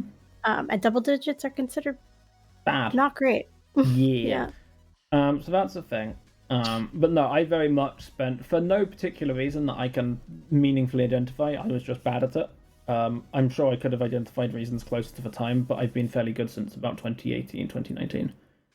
Maybe 2017, that sort of time anyway. But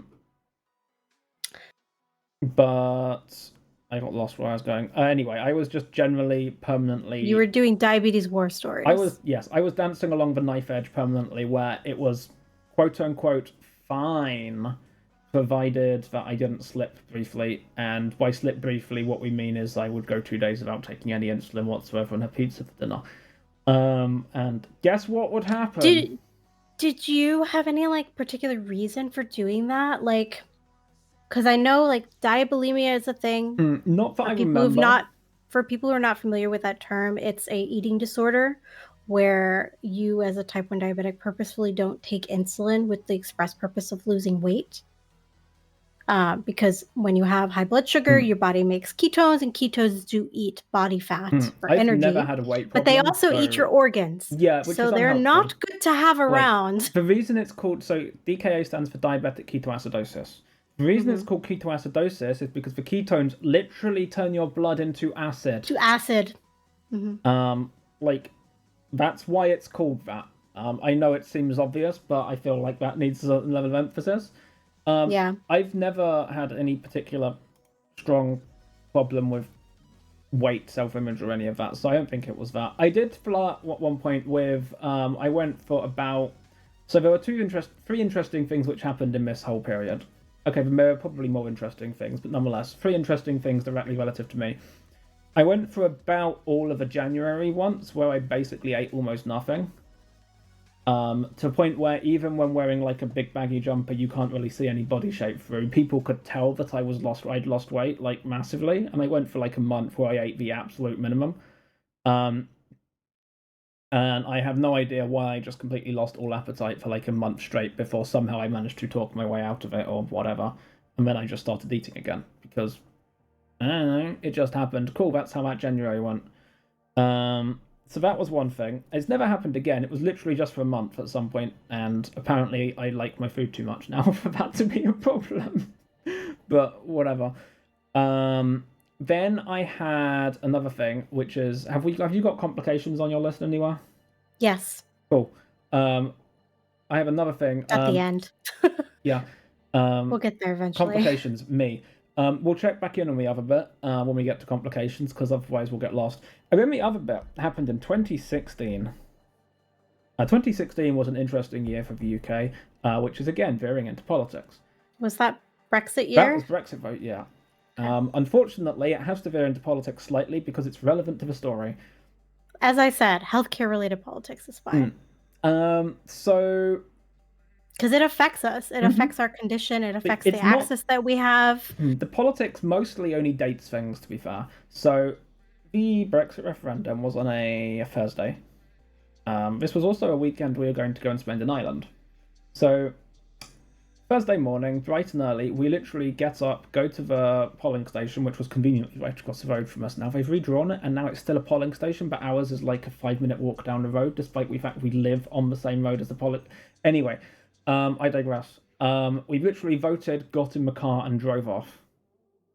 So we were like leaving right at the beginning of the day. We go over to Ireland. We get to Ireland. It's fine. It's great. Wonderful. Yay. Ireland. Then, of course, we get up the next day and we get to read the news. So we're having a great day so far because none of us voted to leave. Anyway, that's the end of the politics part of the story, other than any related stress that may have been caused by that whole complete nonsense, which probably didn't help. That Friday, I also managed to leave my phone in the back of a taxi on a Friday evening. Oh yeah, you've told me this story. Yes, on a Friday evening in Ireland, which is not a time you're like. We even managed to get hold of the same taxi driver on the phone or whatever, and he checked and like, no, my phone is gone. This was not when I was using a CGM, so this wasn't like I have no track of my sugar levels anymore. This was when I was still finger prick testing, so that wasn't the end of the world diabetically. For literally everything else, like my entire world, it was a problem. But for that, at least, it wasn't as much as an issue. Then I started having problems, as per I would every couple of times a year or whatever, and I actually ended up in a Irish hospital that weekend with DKA, well, my brother, his girlfriend, and my parents were all in Ireland, and it was fine. It was fine. It was not fine. Well, you were in hospital for DKA. It wasn't the most significant admission I'd ever had. I was only in there for like 2 nights. It was, as far as my history of DKAs go, it wasn't all that bad. That was like a low level. It was a mild one, yeah. Okay. Anyway, Jeez. so yeah, I get out. I tell the rest of them, go and enjoy your weekend or whatever. And they do that. I get out. It's fine. My brother and his girlfriend, now fiance, they go home. I fly home on the Tuesday. My parents are staying in Ireland for the rest of the week. They're coming home the next weekend. So I managed to get home and survive without a phone, but I'm just by the time I'm back home. I have also picked up a cough or something like that. It's whatever.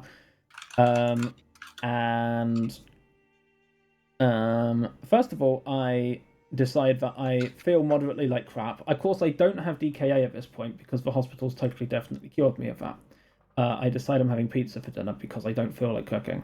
You had DKA, and your decision was to eat pizza immediately after that. Like 2 days later, and I actually injected for it, to be fair. To be fair, it's not like I just immediately went back to not injecting. I'm normally very well behaved for at least 2 weeks after. Anyway, I felt moderately like crap for the rest of the week. So even my manager picked up on it. Now, way back in the day, Clea and I did a podcast which we would record on Friday nights. Basically nowhere does it exist anymore, but like that was the thing that happened. And this was a day where I basically said, I don't feel particularly great today. Can we cancel the podcast recording? So we did. That was all fine and good and whatever. I have a sneaking suspicion that my DK was not properly resolved when I was in the Irish hospital. It may or may not have been. The pizza definitely probably didn't help, but like whether it was properly completely resolved. Do you remember what your blood sugar was at the time? I have no idea. Okay. Anyway, I was due because my parents were away, and apparently they had concerns about my social life if they weren't there, which is interesting, and mildly tragic. Anyway, I think it was more that they were worried that I would just vanish and cease to exist for a week, because I'm at home on my own, and that would have been perfectly fine by me. But all things considered, it's probably a good thing that they didn't do this. Anyway, I was going to have lunch the next day with a family friend. I was still feeling moderately bad at about 5 a.m. So over the course of about an hour, I typed out a 10-word or so email to this friend and said, I'm not feeling particularly great. I'm sorry, I'm going to have to cancel lunch. And I don't know exactly what happened next. I do know that I did not turn up to lunch with a friend who was still expecting it because I hadn't read the email yet. And that they read the email, and no, they actually came to our house and yelled at the window a bit, apparently, because I basically just left this friend waiting for lunch. They eventually went home, read their email, worked out what had happened, and went and called an ambulance, and they had a spare key, so they didn't actually have to break down the front door to get into the house, and stretching me out about an hour before we would not be having this conversation again because I was in a coma. Unbelievable. Your friend's a freaking hero. Yes, accurate. I bought her flowers afterwards to thank her. The thing I do remember... The least you could do. Yeah, right. She saved your life. They were nice flowers. Apparently, I don't know anything about flowers. I'm told they were nice flowers. But I think the next thing I do remember is Monday, sometime on Monday, is when I woke up in an ICU with no idea where I was. I did briefly think I might have been abducted by aliens because I wasn't thinking particularly clearly at the time. I got over that reasonably quickly.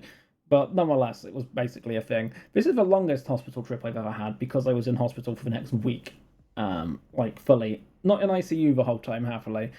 But that was a unfun time. Also, my parents were still in Ireland at this point. So they got told, Peter's in ICU right now. And he's like, cool, we need to come home.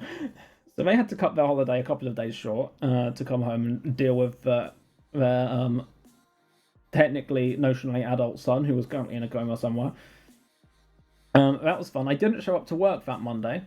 And they had no explanation of why, because I didn't have a phone, so I couldn't tell them. And also, I was distracted by being in a coma.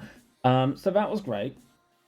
I found out eventually, obviously, like half the department signed a card. I still don't know who some of those people are who actually signed it, which I don't know what that says about me or them. But in any case, it's quite funny. Someone who used to work in our team's story was, oh yeah, I started on the same day that he wasn't here because he was in hospital in a coma, because they started that day and I was probably supposed to be training. I mean, it's probably fine. Anyway, I had a bit of a... None of this is fine, just to clarify. Yeah, I know. None of this is fine, to be fair. None of it. I've sort of just got over it. It would probably have been more helpful if I hadn't, because I wouldn't have ended up in hospital twice more that year. That sounds like a bad year. This was a bad year. It might have been 4 times total that year. I'm honestly not sure. No, that would be 4 times total. Yeah. It was a bad year. I have a particularly bad history of Decembers as well. In general, December has just always been a danger time. Not so much anymore, happily, but nonetheless. But no, I also went through a whole thing after the next... So the next time I ended up in hospital was the August that year. And then I fell into something which some people call diabetic distress and some people call diabetic depression and some people have never heard of and don't call it anything. Which is very much I have literally spent the last 3 months trying really, really hard to be really good at being diabetic because I really don't want to end up back in ICU because it sucks. I've heard that mostly called diabetic burnout. That also... Where like the minutia of management completely overloads you and you just can't anymore. So you stop. So at this point, because again, I really didn't want to end up back in ICU because it sucks, I tried really hard not to do that. And then I ended up, so I was volunteering at a festival. There was like camping and everything, which I realized is not like me. Interestingly, I've not been back to that festival since. Guess what happened? I ended up in Kettering General Hospital. Which is nowhere near where I live, with DK8. My parents were at the same hospital, so this was not the end of the world. But again, what am I trying to say? I've forgotten what I'm trying to say. But yeah, it's and then I got into the whole burnout thing because it's like I've tried really hard and it just happened anyway. It's like it was the whole what's the actual point type of whatever. And this is actively the worst I've ever felt. You're like, having diabetes. No matter what I do, I still end up in the same place. So why do I bother? Yes, yeah. I did get over that. It took me a few months, and I ended up. I've also noticed over time the harder I try to micromanage, the more spectacular the failure is when it inevitably collapses. So I've more or less got to what can best be described as a happy medium, where I don't try so hard that it's perfect all the time, and I also don't go completely overboard, and it mostly seems to work. Which is probably not the best way to do it, but it works for me, and I don't keep ending up in hospital. I mean, that sounds like it's working for you. Yeah, it works for me. So it might not be perfect. It doesn't matter if it's like the best you could be doing. Yep. You're not ending up in the hospital with DKA several times a year anymore. Yes. That is huge progress. Yay! Indeed. And commendable. The last time I ended up in hospital in DKA was in 2019. This is probably... It's been years now. Yeah, this is probably... There's actually a sizable portion of my community who literally have never experienced me ending up in hospital at this point. Which is... Including me. Yep, which is slightly surprising. And to be fair, that one is also the one which has been my fault the least. Which may also be self-victimization, but also I generally do tend to believe that it's my own screw-ups as opposed to just randomly being sick or anything, because I'd had 2 teeth out, and then my mouth swelled up, so I couldn't eat. And then my sugar levels went wobbly, and I ended up in hospital. They wanted to keep me until the Thursday. I said no, I have places to be. Discharged myself on the Wednesday. I was fine by this point. Like, it was literally they were waiting to prevent a relapse or whatever, which has never actually happened. Like, once I'm fine in hospital, I am actually fine. The Irish thing aside, but again, I'm not 100% sure I was actually fine. I was less, but anyway, I was 3 years less experienced at that point.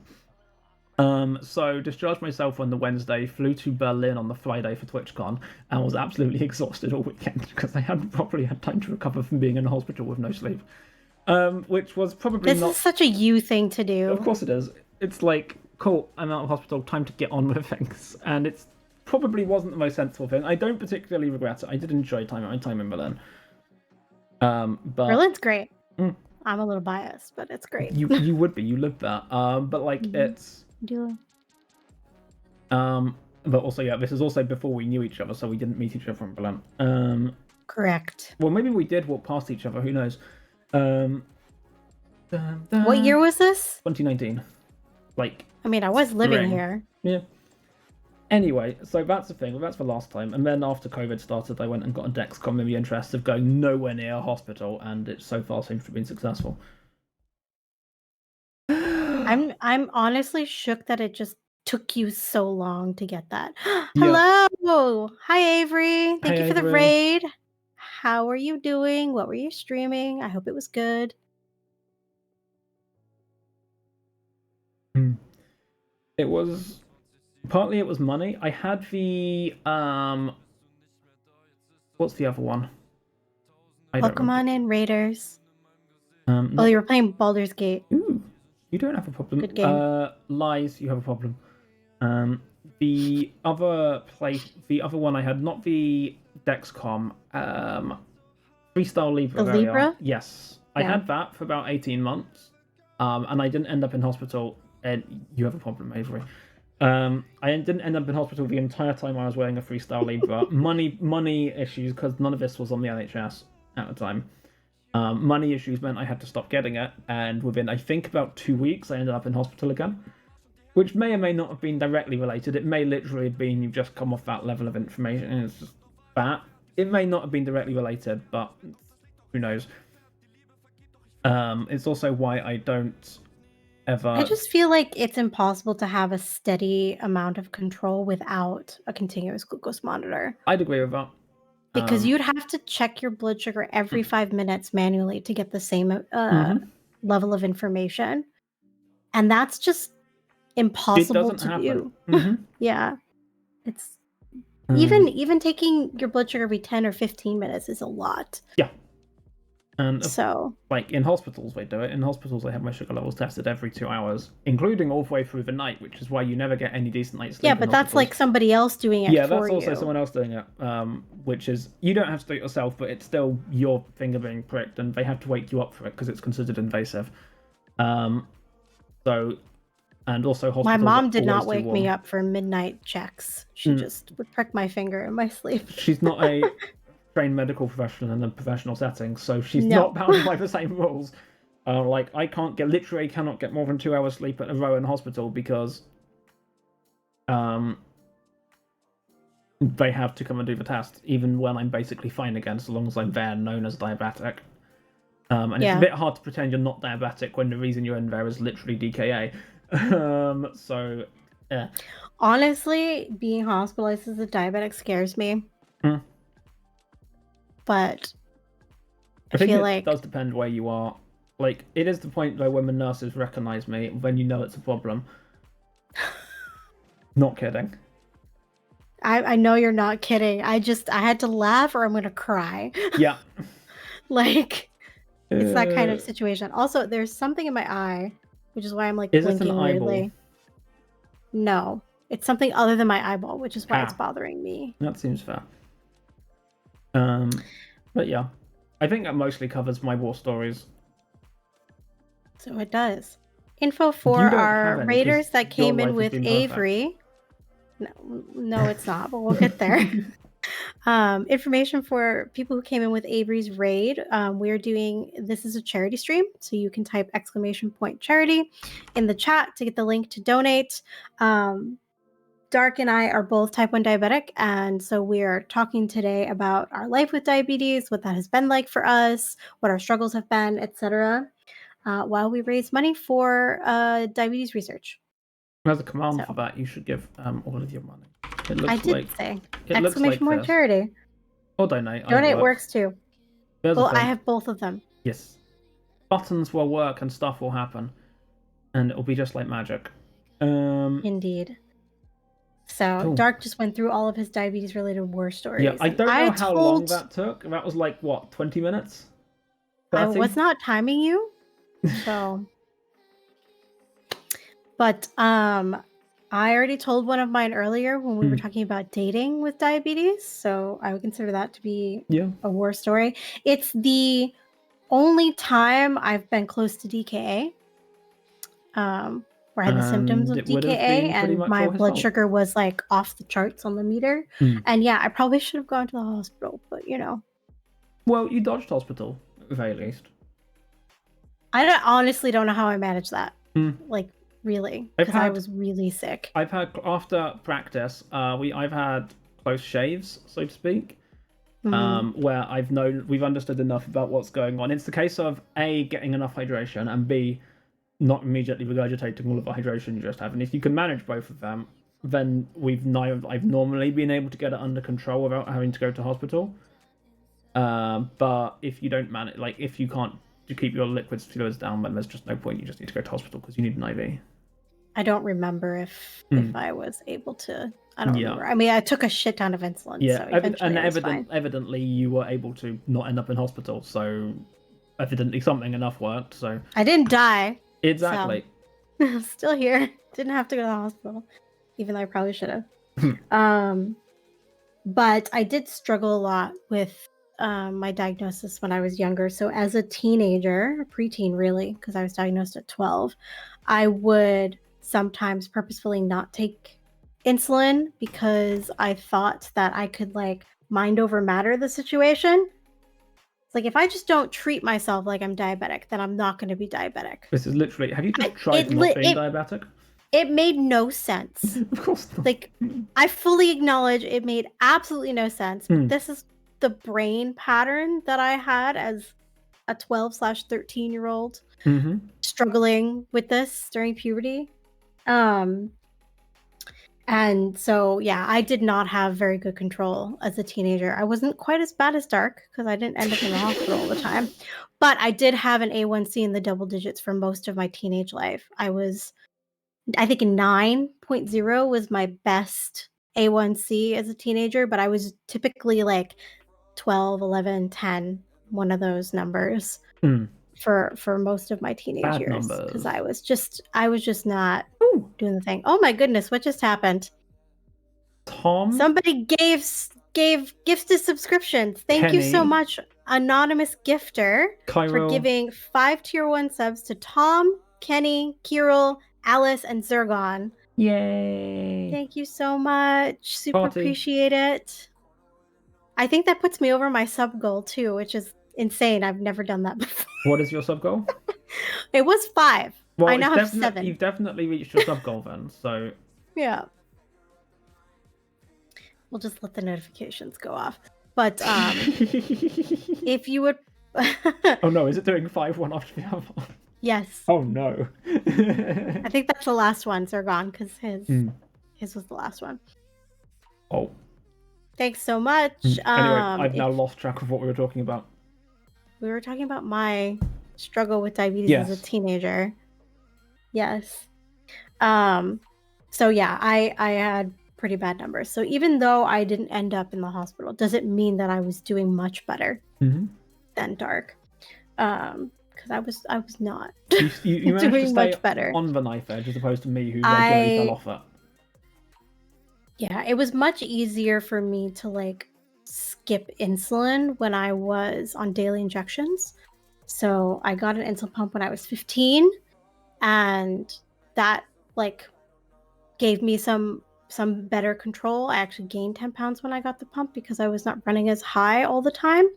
But I still often forgot to take insulin for food. And even now, as an adult, I'm 36 years old, I still sometimes forget to take insulin for food. Just because you have an insulin pump, you still have to tell it. By the way, you still have to tell it when you eat. I've eaten this many carbohydrates just now. Yeah, exactly. You need to give me insulin. I specifically switched to this faster version of insulin so that I could take the insulin after I ate and I still wouldn't spike as much. And now my A1C, my last A1C was 7.4, and that Nice. is the best I've ever had Yay. in 24 years of type 1 diabetes. Sweet. So I'm doing much better, but I'm also kind of at the point where it's like better late than never. But yeah, well, we got there in the end. We took the scenic route, but but yeah, I mean, we still have complications. So yes. since you asked about that, Dark, we'll get into that. So complications, do you have any? And if so, which ones? You first, because I've just spent like an hour and a half talking. You want me to go first? That's not a problem. I have what people would consider, I guess, 2 different complications from diabetes. So I have poor circulation in my feet in particular. And I work a desk job. I work in tech, I'm a designer. So I sit all day at my desk. And while I'm sitting, I lose the feeling in my feet, like sometimes completely, or sometimes like I'll get pins and needles.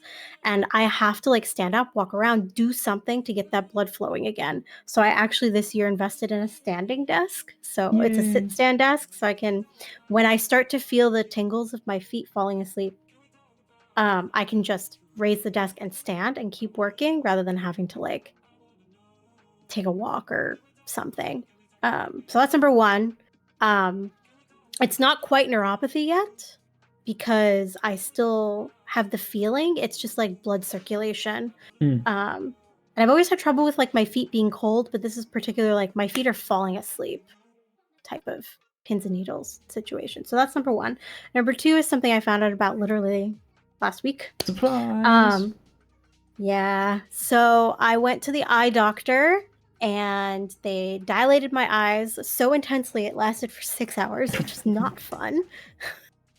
But they do this because they need to look at the blood vessels in the back of the retina, because one of the common complications of diabetes is called diabetic retinopathy. Diabetic neuropathy is the blood vessel feet thing.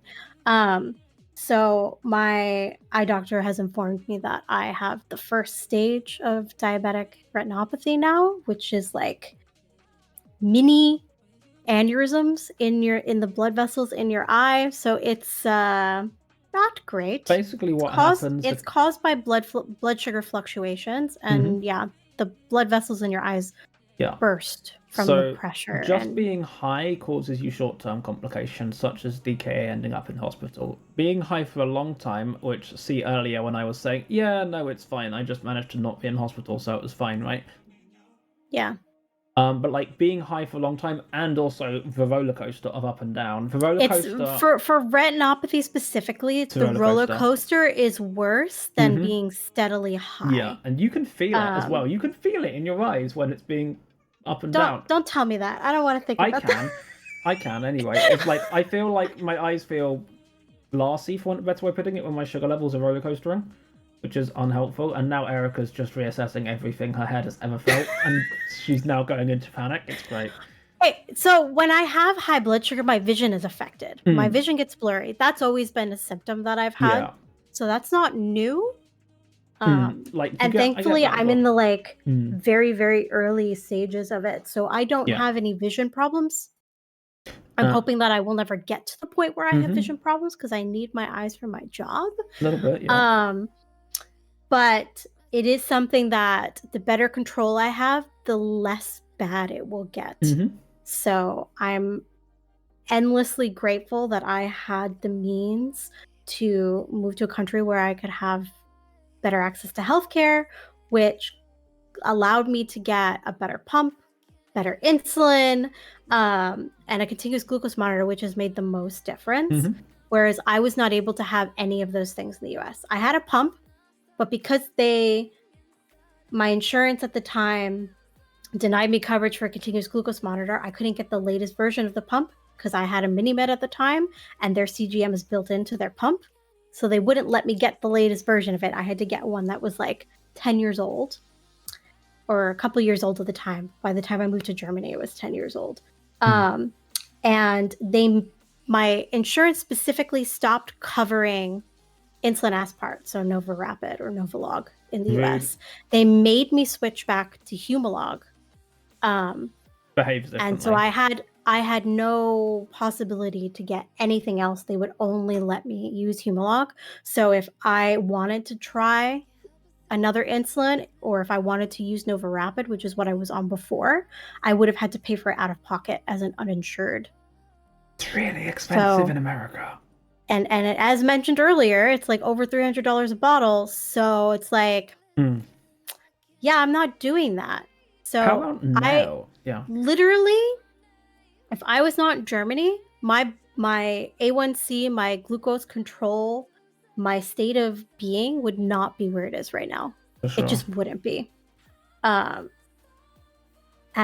that makes me so sad for and mad. Anyone who's not able to make that kind of life-changing decision for the betterment of your health. Most people don't have the mobility to do that because it's not cheap. Yes. You need to have a skill set that will work abroad. Like, it's a whole You work on computers, mess. You work digitally, you can work remotely. It's not intrinsically an issue. I consider myself exceedingly lucky that my skills easily transferred, that I could find jobs in English. I haven't needed to learn German. And yeah, like, I wish everyone could make the same decision that I was able to make. Yeah. 2 bits from chat. Thank you for the follow. Yeah. Meckenforth? I think that's how you say your username. I'll take your word for it. Two things from chat. Avery knows far too much about diabetic retinopathy because their stepfather, I don't know your pronouns, sorry Avery, has problems with that. Alarming surgery, specialized doctor, getting some of the clouds that formed removed under the local anesthetic and kept saying pew pew before the doctor started laser removal. I would do that, honestly. And continue to fight for his insulin as he's not yet over 65, which is obnoxious, and you have to pay full price of Buddy's insulin because pets, of course, don't get insulin insurance, which I sort of understand at that point, but also it sucks if I say that from the perspective of not having a pet diabetic. Because it's the same insulin. Yep. They take the same insulin, so you would have to pay the same amount of money. It's so crazy expensive. And Avery was also so happy to see you gone from the US, which is amusing. Not that you aren't awesome, but you're safe.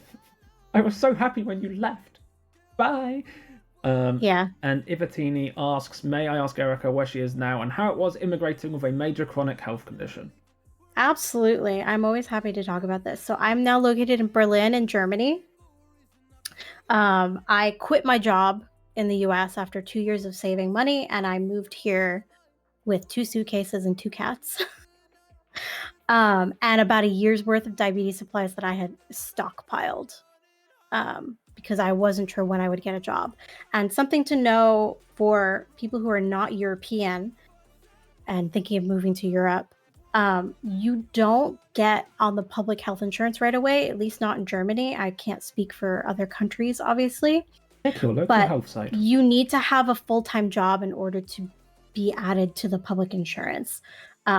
Because the tax that pays for that insurance, you don't pay until you're exactly. So my first year in Germany, I was on a freelance visa and I was doing some freelance work, but I had only like travel insurance, which did not cover any diabetes stuff. Mess, and so it wasn't until I got a full-time job offer and started with that company and registered with the public insurance that I was actually able to get insulin. And it came up in my Facebook memories recently because it was about around this time that I had started my job several years ago, that I cried at the doctor's office and I cried filling my first insulin prescription here because my insulin prescription only cost me 10 euros. In the US, I was paying $60 for the same amount of insulin, which was 5 bottles of NovaRapid. And that was like the cheapest I could get it in the States was 60. And here I was paying 10. So it was a sixth of the price off the bat. And also when I went to sign up for insurance, all they needed was like my name and address. I was like, you don't need to know my medical history, none of that. And they're like, no, nothing. They needed like my tax number, my employer information, my name number, and that was it. So like that was the easiest insurance paperwork I'd ever filled out in my entire life. And then when I went to the doctor, I found a diabetologist that's about 20 minutes walk from me, which was quite nice. But when I got to the office, they realized I had made the appointment with the wrong doctor. There's like 2 doctors in the office, and one is a general practitioner and one's diabetic specific. And so in America, they said, come back in 2 months' time when we have another appointment for you. I freaked out because I thought I would have to wait to see the doctor in order to get the insulin prescription. Because at this point, I was out. I was out of the insulin that I had brought from the US. I was out of the supplies I had brought from the US. Yeah. My friend's dad was giving me some of his insulin so that I wouldn't have to pay the out-of-pocket non-insured price, which is still American life cheaper than the US. It would have been about 60 euros a bottle with no insurance here versus 300 a bottle in the US. But still, like, I had freelance money and like gone through all my savings already, so I didn't have a lot of like disposable income at the time. So I freaked out in the doctor's office and was crying in front of the receptionist because I thought I would have to wait to see the doctor to get the prescription, because in the US you cannot get a prescription without seeing the doctor first. The receptionist was like, you don't have to wait, we can give you the prescription now. And I was like, what? That's not how this works. I have to see the doctor to get the insulin? And she was like, no, just tell me which one you take. We wrote, and they like literally gave me prescription for pump supplies, insulin, and continuous glucose monitors before I even saw the doctor. I'm gonna get a DM. And then I came back like a week or 2 later to do the actual doctor's appointment because that was the next available that they had. Yeah. But I was shook at the difference in the way I was treated at the doctor's office, and that there was no question in their mind, like, yeah, you're diabetic, you need the insulin here. Because they asked me if I was running low on supplies when they had to reschedule the appointment. And the answer was and I was no, like, I'm out of everything. Yeah. I was like, I'm out of everything. So yeah, they gave me all these prescriptions, and I paid nothing for the pump supplies. I paid nothing for the continuous glucose monitor supplies. And I pay 10 euros every 3 months for insulin. You're going to get a DM from Ivatini at some point saying, hi, are you looking for roommates? Avery has highly recommend Europe for chronic health conditions. Germany, like I moved to Germany specifically because they had the best diabetes specific coverage of the countries that I was looking at. Because I originally was looking at the UK. I was looking at UK, Ireland, the Netherlands, and Germany, because all of those places had potential tech jobs that I could get. But of all of those, the UK was the worst, or Ireland technically was the worst in terms of diabetes coverage, followed by the UK with NHS, then the Netherlands, and Germany just had the best like coverage of durable medical equipment. Avery DME. literally has to see their doctor every 90 days to get a prescription for medication they've been taking for 6 years, can only get 30 to 90 days at a time, and it's on back order, so I was currently without again. Can't imagine what it'd be like if it was something that would kill you, like diabetes, right? That happens in America. That's like not an uncommon. It's not an uncommon thing. Where it does happen. I literally have friends who it's happened to recently. Like, you hear stories of either people who are rationing their insulin so much so they can have at least something to keep them vaguely not dead. I have rationed insulin in the past because in the US, your health insurance is tied to your employer. It's provided from your employer. Your employer chooses which health insurance companies it works with and what plans they offer you, right? So it's extremely employer dependent, and it will vary by employer greatly. If you have any like gap in employment between jobs where you're not employed and you're not paying what they call the COBRA fee, which is like to keep your insurance that you had from your previous job, which can be thousands of dollars a month. My COBRA quote from my last job was $1,200 a month to keep my insurance. then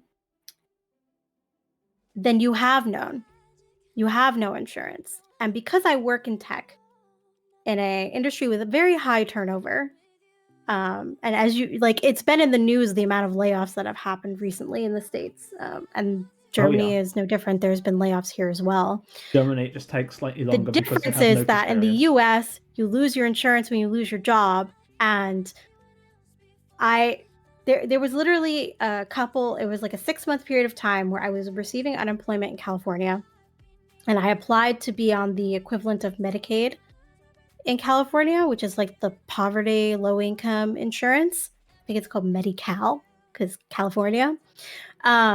They denied me coverage on Medi-Cal because I made too much money with unemployment checks. Not anymore, because you're spending all of it and then more on freaking insurance. Literally, they were giving me too much money in unemployment for me to qualify for Medi-Cal. So I had to ration insulin because otherwise I would have run out. Fucking stupid. We have so in the UK you get prescription charges. It's basically a way of re-getting money into the NHS, and it's something like, I think it's like a flat fee of something like £7.50 per item.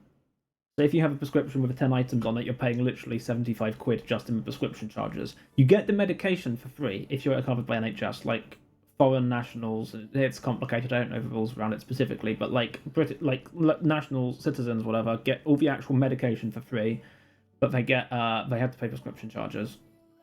Which my mother loves because people like to yell at her about it because they're getting charged for stuff they should be getting for free, and it doesn't actually go to the pharmacy. It goes back into the NHS, and it's like government tax basically, or whatever.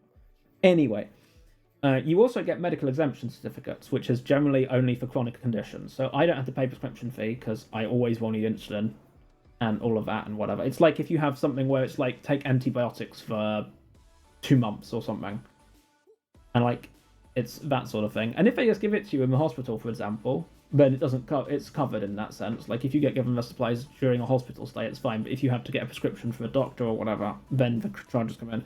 I have a medical exemption certificate which expires. I think it's every 5 years. It might be every 3 years. I don't remember at the moment. It's like, are you expecting me to get better? Obviously, it's a whole thing to make sure people aren't just stealing or whatever. But it's like, are you expecting me to have got better from diabetes in the last 5 years? Like, I mean, this seems pointless. There's also like a thing on the repeat prescription where the doctors are supposed to review it every 10 orders or something, and it's like, again, you expecting I'm going to... They've stopped that now because they apparently realised it's pointless on that. But the medical exemption certificate still expires periodically. And it's like, yeah, I had diabetes, it was sucked, but I'm all better now, it's fine, I don't need it anymore. Look at me drinking full sugar Coke. No. Now, in fairness, the medical exemption certificate, even if it takes them a couple of days, is effective from when you submit the form, not from when they process the form. So, in fairness to them, they processed it within like a day, and it was backdated to the day I submitted it. That was also, like, as far as I recall, not in the worst bits of COVID and the NHS systematically collapsing. But even so, it's like, there's the thing. Wisty says, hi, been here lurking because work training, health insurance is a fucking joke. I agree. With that, I gotta go back to training. Like, I'm in the US for 2 weeks next year.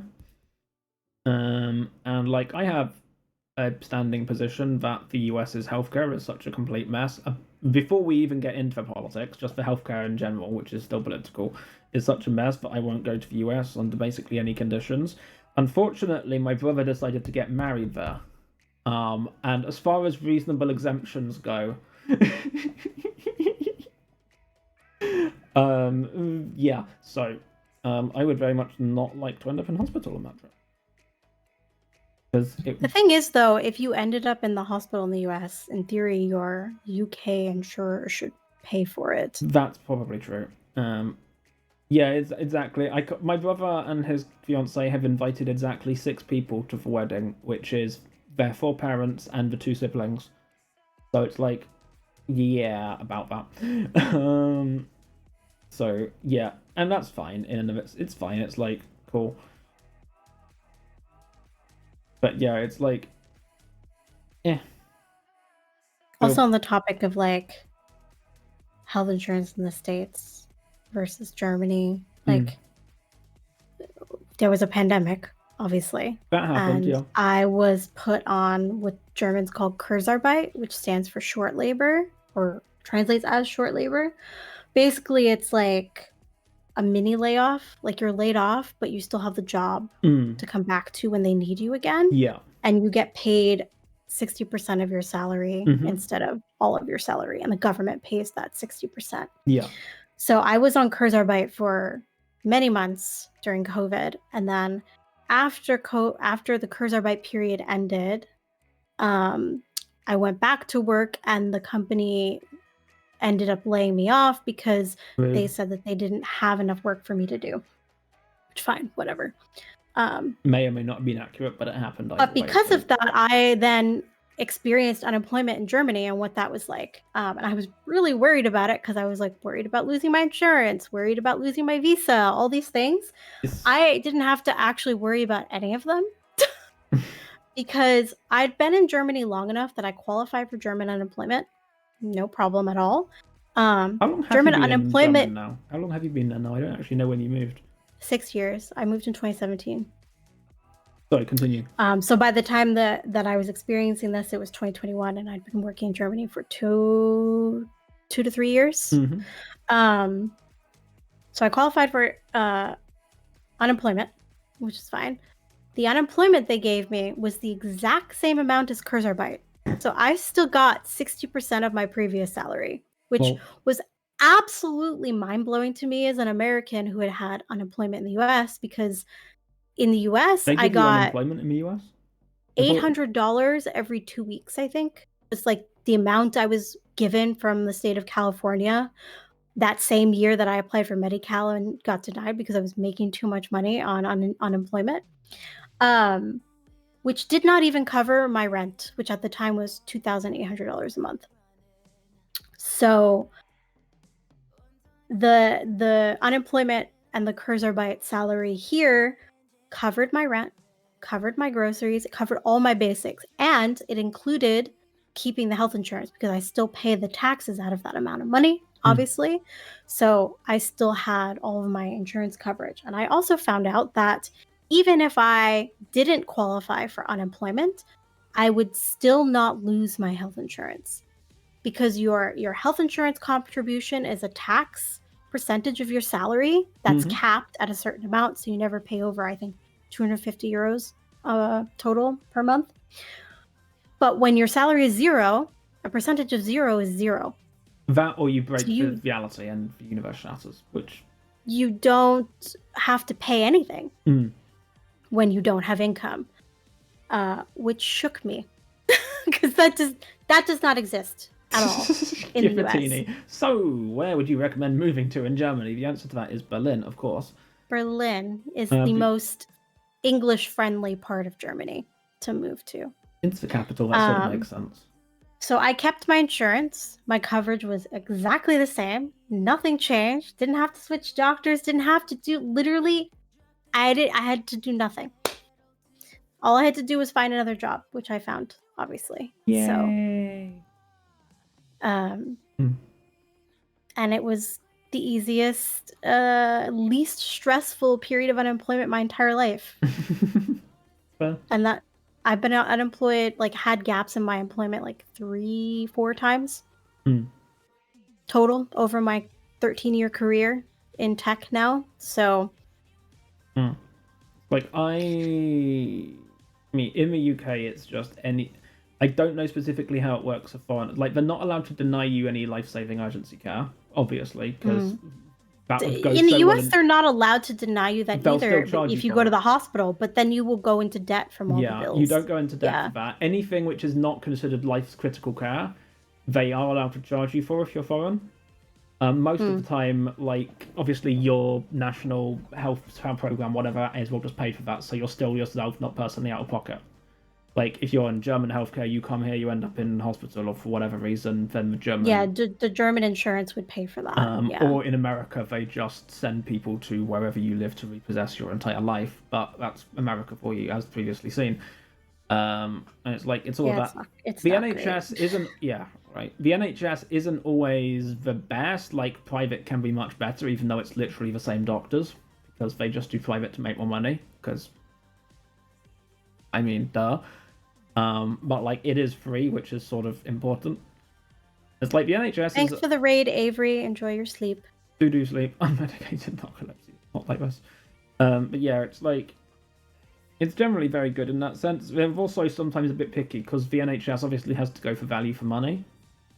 And so it's like they'll try and negotiate with the companies for, like, this is how much we're willing to pay. Like, in America... it's a case of the drug companies will negotiate with the insurance companies, and between them they'll work out, okay, how much can we screw people before we get bad PR? That's their basic negotiating line, I assume, anyway. Whereas here, the It's complicated. Yeah. Let's just put it that way. But yeah. And there's lots of capitalism involved. Yes. And lobbyists in government as well. Indeed. In our case, the NHS, there's a specific division, I forget the exact structure of it or whatever, but there's like a group part of the NHS which does the negotiating, and we basically say we're willing to pay Germany this much per dose. Yeah. Same kind of like government group that negotiates all the prices. Yeah. And then the drugs companies will cry about it and say, well, this isn't affordable for us and whatever. And it straight up comes down to call the NHS will not pay for this treatment. And then, because most people do not go private, because private is the rich kids' playground. Yeah. So most people do not go private. So obviously it's in their interest to lower the price to meet the amount the NHS will accept, because otherwise they're not getting paid for the drug at all, except private, obviously. But it's also, I get that they need to make at least some profit because they're a company and capitalism exists in the world, but also it's like, it's whatever. Like insulin, obviously, I don't know who got shafted more there, the drug companies or the NHS, and I'm sure that's a negotiation they return to with interest on a semi-regular basis. How much do you pay for insulin in the UK? Nothing. I pay absolutely nothing. I pay for the Dexcom because that's just me paying directly. Working for a thing. How much do you pay for that? £159 a month. Okay, that's pretty affordable. It's reasonably affordable. I've looked into. It's affordable by American standards. How by about American that? standards, it's affordable. By my standards of how much, like my financial situation, whatever, it's affordable for me. I've looked into how much an insulin pump is per month and all of that, and that's not affordable for me. But this is the reason I didn't go with the UK though. Even though it would have been friendlier to me on a language level, right. and such. The tech is not the coverage of the diabetes technology that makes your life so much better was basically nothing. It is getting a lot better now. Like, especially like this year alone, there's been like 2 or 3 fairly significant developments. I'm glad to hear it's getting better. But again, that also then has to work through the whole bureaucracy, and there's often conditions like who's considered badly controlled is more likely to qualify for stuff, and it's a whole mess. Like there was a thing I shared, I want to say last month, whereby the NHS is on the verge of approving a closed loop system for people, and it covers the conditions they're looking at. I think it covers something like 2/3 of diabetics or something like that, so it's not everyone, because the people who are already fine, they don't need to pay for it. They can pay for what already exists. It's cheaper for NHS, and these people are... I get that, and it's I don't know where I fall on this spectrum, probably somewhere in the middle, because I'm not anymore, at least, a permanent fail state. Not anymore anyway, but yeah, and it's like, it's definitely getting better. Like, give it another 3 years, and if you were looking to move, you might end up choosing here.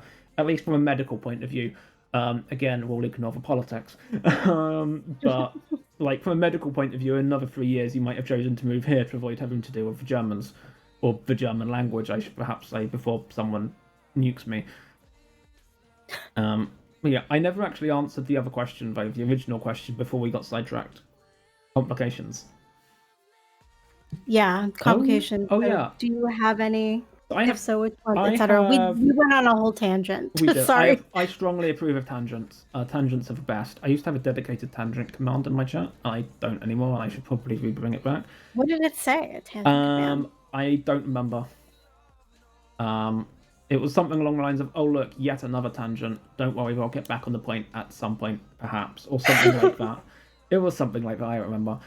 Anyway, so I have 2 complications. They will sound suspiciously familiar to anyone who was here half an hour ago. Yeah, the same ones as me. Pretty much. So I They're have the most common, so it makes sense. I have early onset retinopathy. Do you know what stage you're in? I don't. Early signs was the last letter I got, as I recall. So you're probably in the first stage. Yeah, so also known as please behave.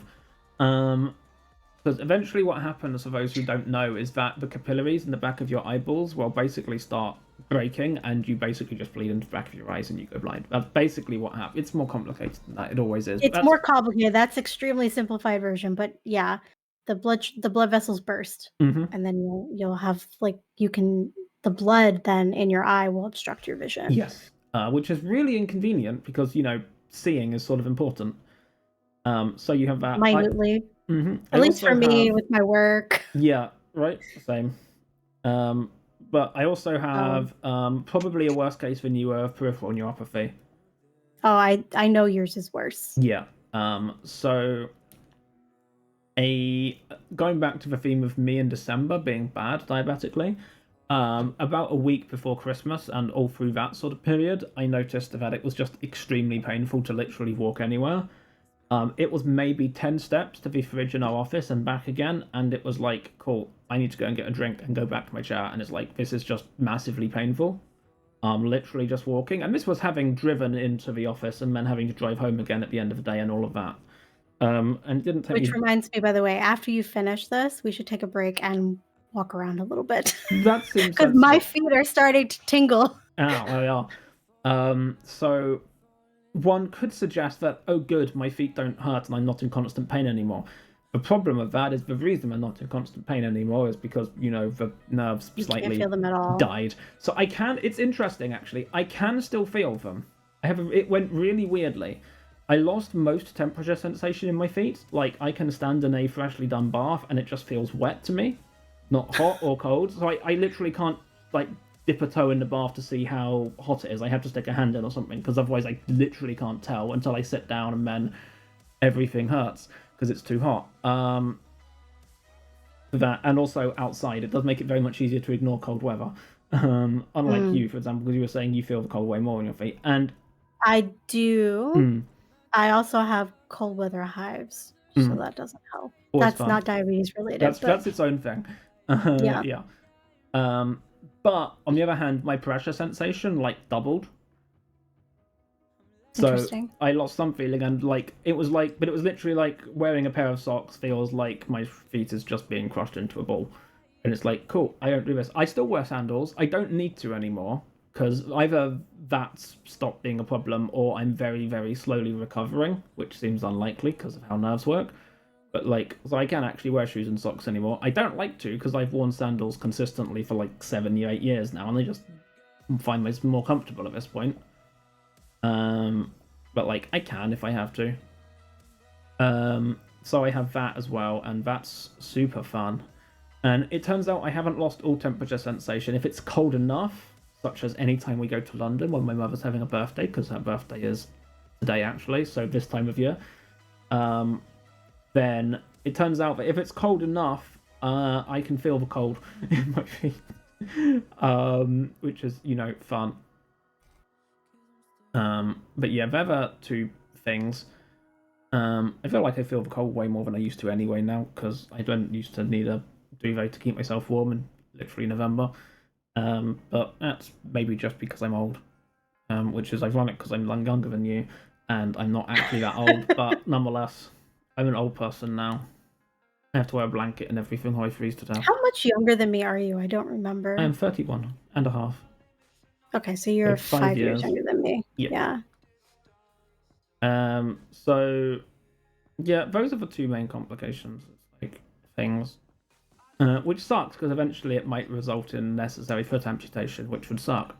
For a whole number of reasons, like driving. The foot amputation, that only really happens if you get an infection. It's extreme. It's very extreme cases, but also the risk with neuropathy is that if you step on something, you don't notice and don't feel it, you don't notice, you get a big infection. Exactly. That's my grandfather had a foot injury. He had stepped on, I think, a piece of glass or something. He was type 2. Yeah. And he didn't feel it, so he had a big infection in his foot. Which, because you just don't notice. My mom then had to clean it every day. It was ghastly, honestly. Yeah. But he managed to keep his foot. So and it's he got lucky there. Case, but because my thing is apparently pressure, I was never so much at risk of that, simply because I would notice if I stepped on something. Even so, like, I'm quite a fidgety person anyway. I bet no one noticed. But it's like, I'm quite a fidgety person anyway. It's like, it's the whole thing of whenever you're out and about or whatever, when you finish your trip or whatever, you're meant to stop, check your feet, make sure you haven't stepped on anything, make sure your feet are intact. Because for that exact reason, because you won't necessarily notice.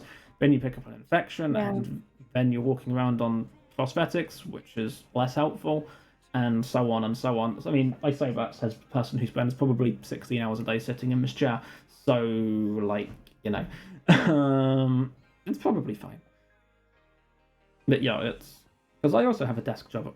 I also spend my entire work day. Do you have a sit-stand desk yet? Not yet. I'm gonna get one sometime. Highly recommend getting one. Change the game for me. Well, all right. With that all being said, we need to move our feet. A break. Let's take a break. Get up, stretch, walk around. Yeah.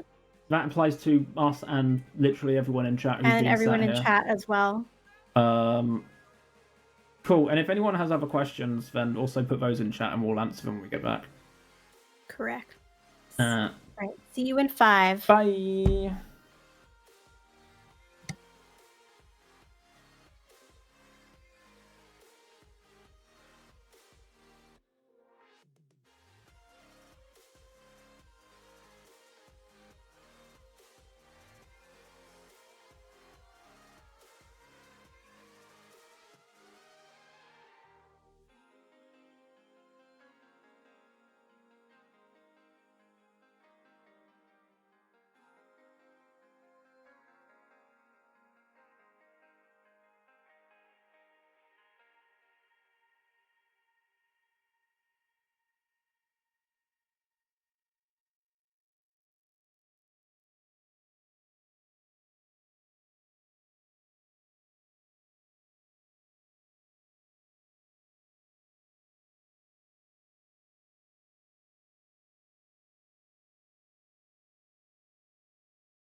Okay, I'm back. Still waiting for Dark though, which is why I don't have both of us on camera. Waiting for him to arrive. And get bundled up in his blanket again.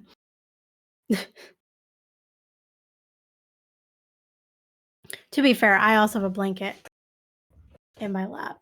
So.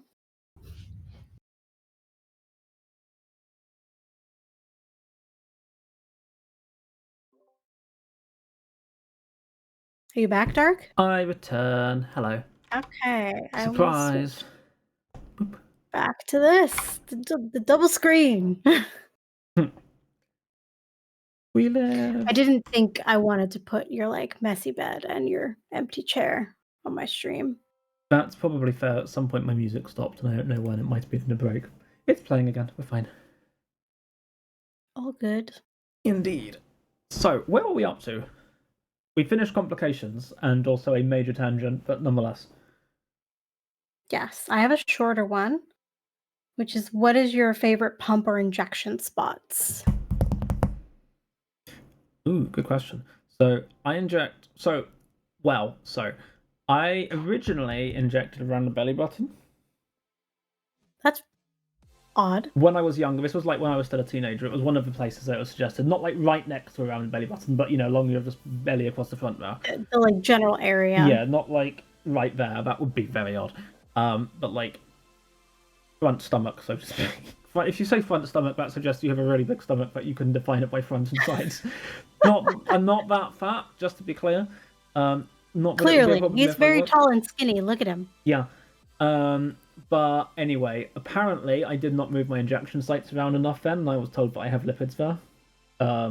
So for those who don't know, if you inject in the same place all of the time, eventually lipids will form, which is a type of fat cell type thing. It's a scar tissue. Scar tissue. It's a thing. Basically, you don't do that, or you don't want to. It affects the absorption of the insulin into the bloodstream. Yeah, the lipids will end up storing the insulin to a certain degree. So firstly, it's like you inject 10 units of insulin, it might be that only 5 actually gets through, 5 gets stuck, and then at some completely random point, whenever it feels like 5 units of that extra 5 units of insulin will just get dumped into your system with no way to see it coming. So A, you're not getting as much as you thought you were, and therefore you potentially have to inject more to make up for that, and B, you're stockpiling a hypo waiting to happen at some point, and I didn't realize that they stored insulin. I think they can. I've never heard that before. I believe they can. I may be completely wrong about that. At the very least, it slows the up. Okay, so don't quote Dark on it. We need to fact check him. Someone fact check me, please. Should I Google it? Google it.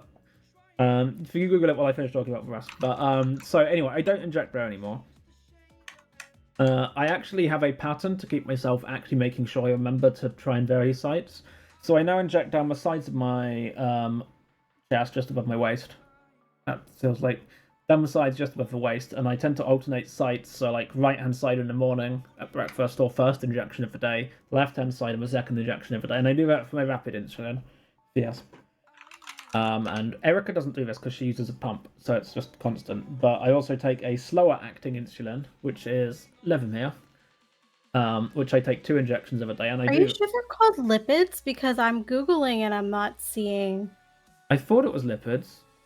I might be misremembering. It's been quite a while. I've just I've heard it referred to as like injection site scar tissue. Yeah, search for it for that. Let's just assume I don't have a clue what I'm talking about. It's a reasonable assumption. Oh, it is lipohypertrophy. Is this what you're thinking of? Let's not lipid. Okay, I had the right vague word structure. It started with L. Letter. Yeah, it started with lipid. It started with lippy. There we are. Lipo. It's LIPO. It's close. Anyway, so I also take a second. So this is lumps of fat or scar tissue that form under the skin and caused by repeat injections or infusions in the same area of the body. So it's a common side effect. Yes. Yeah. Which is why you try and move things around, and this I assume also applies for pumps. Yes. To the same degree and in the same way. But I also take this one, which is Levemir, which is a slow-acting one. I take 2 injections of a day, and I inject them in my legs instead, down the side of the thighs, one on the left and then one on the right, because that way it sort of just keeps it varied, so I'm not constantly giving myself insulin in the same place physically overall, and then I also try and consciously make sure I move the exact place. Don't know how good I am at it, but I haven't had any complaints for the last time I had an exam, which was like a few months ago, so yay! So I have this lipohypertrophy. I think I'm saying that correctly. I don't know. Thing. I have this on my legs. So on the top, like outside portion of my thigh is where I used to put my insulin pump infusion set, like the part that inserts the insulin into your body. Mm-hmm. That is where I put it for like 10 years. I see the problem. So I have the scar tissue. It's not super noticeable unless you're like pressing into the skin. You can then feel the texture difference. And if you look closely at it in good lighting, you can see the little dots of the scars that are from the injection sites.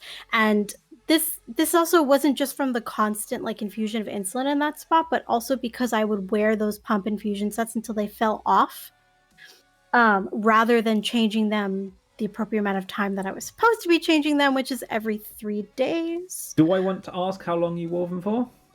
Like how long they normally last? Usually between 7 and 10 days. I was on a course, like a sort of, it's called Daphne. Which stands for dose adjustment for normal eating. It's the whole thing where they teach you how to count your carbohydrates. Basically, it's the name of the course in the UK. And there was, and like speaking as someone who has reused needles, literally only when I ran out. And I had I've done that before, and I had too. no real choice. And as also a parent who is a pharmacist who can get me emergency supply when I've needed it. So it's literally only been when I've run out on holiday, pretty much, and I don't have the access. It's happened like twice, maybe, in like 15, 16 years. So overall, I'm decent enough at that on holidays. The number of times I've asked my mother for emergency supply of needles or insulin at home, less good. But nonetheless. So like for me, it was like a twofold reason. It was that I was lazy and I didn't want to change it as often because I was a teenager, during most of this. I had my first insulin pump at 15. Yeah. So there was that. So it was like laziness, convenience, whatever. On top of that, that was just the most comfortable spot for me on my body. So you just leave it there. For me, my stomach is extremely itchy if I infuse insulin there. I can take injections there, but I'll get like a little red itchy patch. So from one injection. So you can imagine if you're infusing insulin there for multiple days, how itchy it was for me in the stomach region. So I could not put it on my stomach. And at the time, the insulin pump was not approved to be put on the arms. So I couldn't use my arms. So that left my thighs as like the only option. So that's that's just where I put it for like 10 years. I would switch the thigh, which if it was on the right or the left, every time I changed that thing, which was like once a week. Yeah. Which is like not often enough for those ones. Way less often than I should have. I should have been changing it 2.5 times per week rather than once a week. They very consistently land almost every time we're having a voice conversation, which is quite impressive. What does? You needing to change your pump. It happens surprisingly often when we're in voice. When the pump beeps at me and it's like... Yeah. It's not that surprisingly often. It's every 2 I used to wear a mini med insulin pump, which is a tubed pump. So there was the infusion set that would go in the body, and then there was a tube that would then go to the pump, and so the pump was separate, and I could disconnect the insulin tubing from the infusion set. Yep. So I would often, if my pump ran out of insulin, I would just disconnect, change the insulin on the tubing, and reconnect it until the infusion set fell off. Then I would put a new infusion set on, disconnect the empty tubing, reconnect the tubing I was using. So this was how I ended up causing problems, saving money and stockpiling supplies, because I was using them way less or way more than I was supposed to be using them. which is definitely not recommended. It obviously exacerbates the effect of the scar tissue that develops. I got a message to the point where I can't take insulin in those spots anymore. They are extremely painful because you're stabbing a needle through scar tissue, and then the insulin just doesn't absorb correctly at all. I got a message from my doctors once basically saying, we've noticed you're ordering much more insulin than you used to. Has something changed? It's like, yeah, I'm taking the amount I'm supposed to be now. This was like after I actually started improving and not just like skipping every other dose or whatever it was at the time. It's like, yeah. I'm actually doing it properly now, or at least which was just. But on this Daphne course, in any case, this is what got us on the whole needles thing. There was someone there who, like, because one of the things they do is they show you the microscope image of a needle and a used needle. Oh, and the like little bends. Yeah, and it's not even like wear and tear that happens. It's literally the wear and tear. So needles come. It's even worse if you're putting it through scar tissue all the time too. Because the needles come coated with Teflon, basically for smooth injection. Because like you already have to stick yourself with a pointy piece of metal multiple times a day. You don't really want that to be more painful than absolutely necessary. And it's like, this is why this is one of the two reasons you use a new needle every time. One is obviously contamination, cross-infection, potentially type stuff, or just picking up dust or something. It comes in a little sealed thing. Yeah, they're all like hermetically sealed. This is completely sealed. As soon as I pull this off here, it's no longer the case, but this is completely sealed. So to avoid contamination, you're not sharing needles with other people, but still there's potential for just dust or whatever in the air. And two is because cat hair in my case. Yeah, there are. And two is just because you lose the Teflon coating, so the future ones are going to be less effective. It just hurts more, basically. We had one person in the group who he was American, which now I know more about politics. This was when I was much younger and did not know quite as much about international politics. It makes so much more sense to me now. But like it was like he was like, yeah, I put a new needle on once every month or so.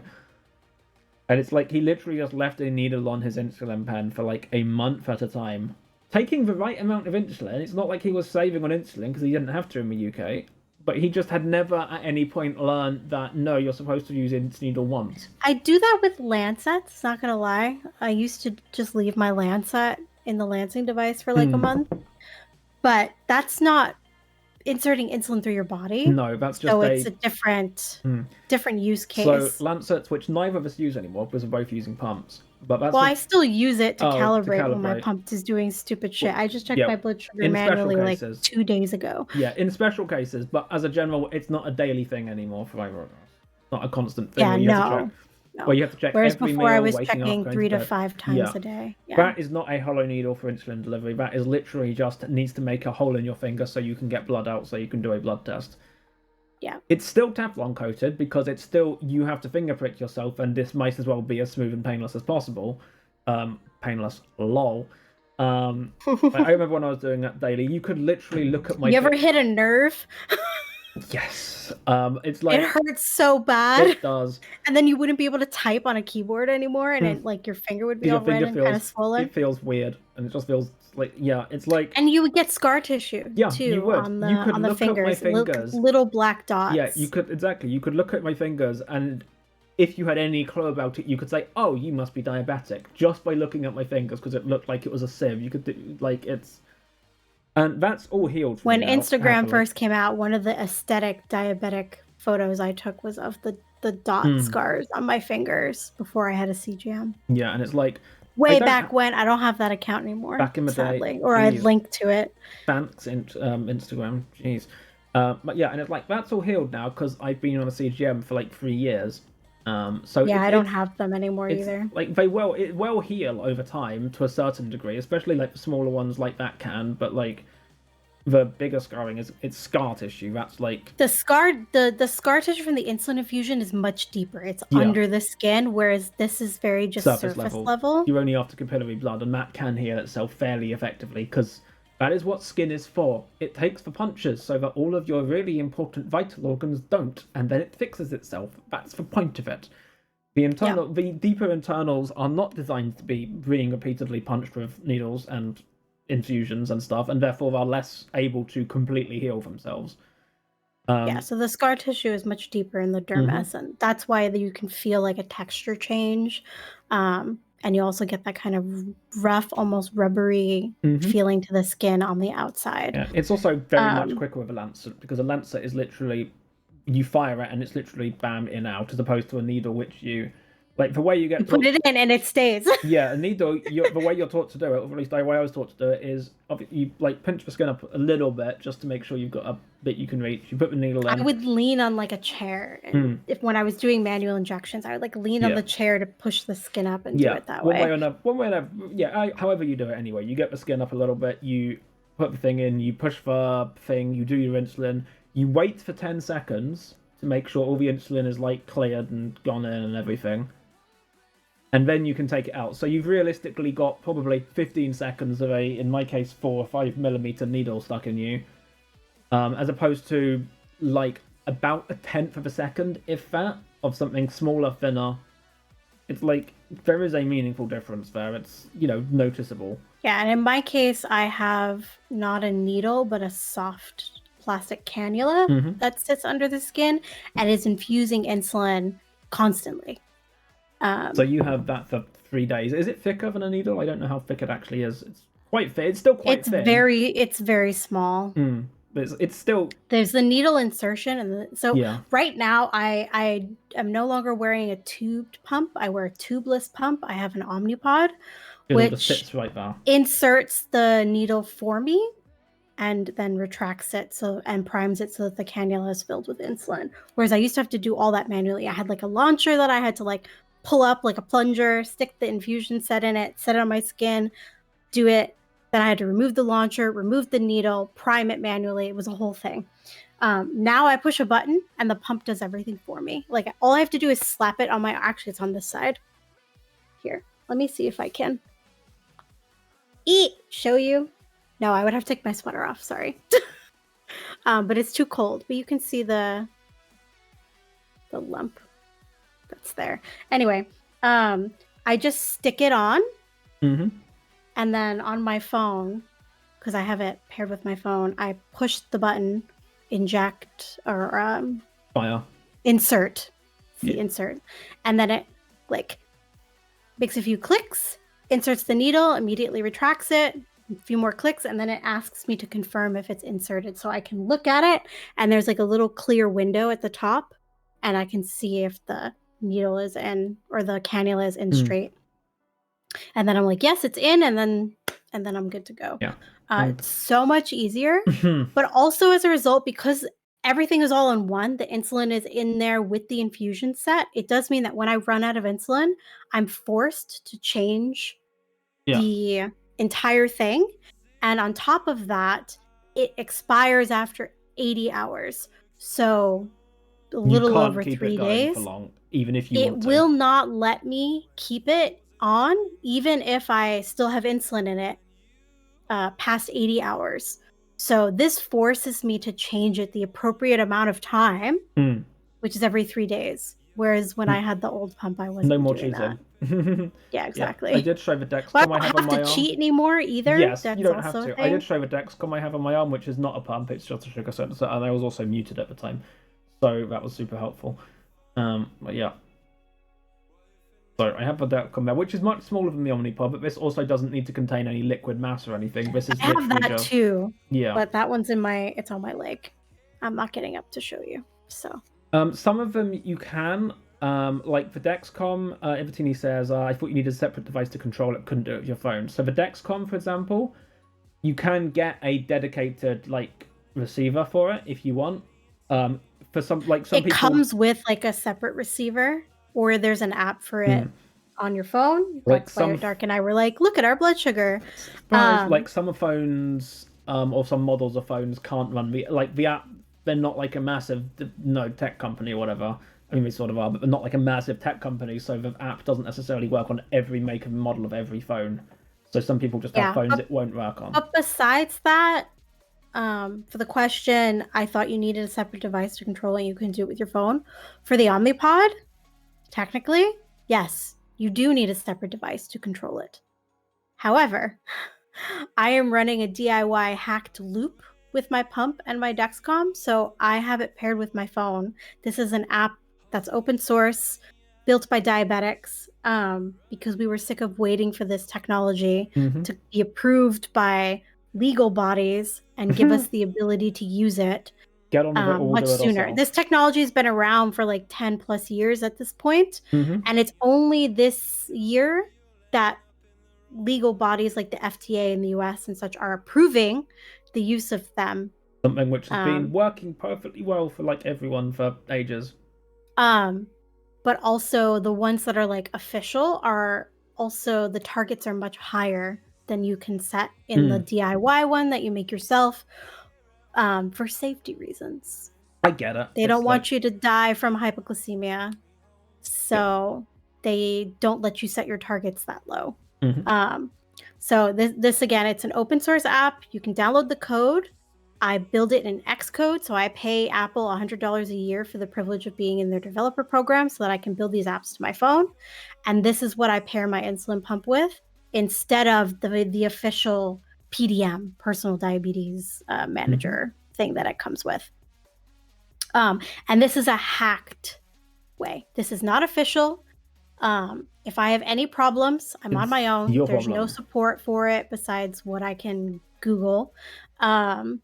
But I've been running this for longer than I've known you. 5 years now.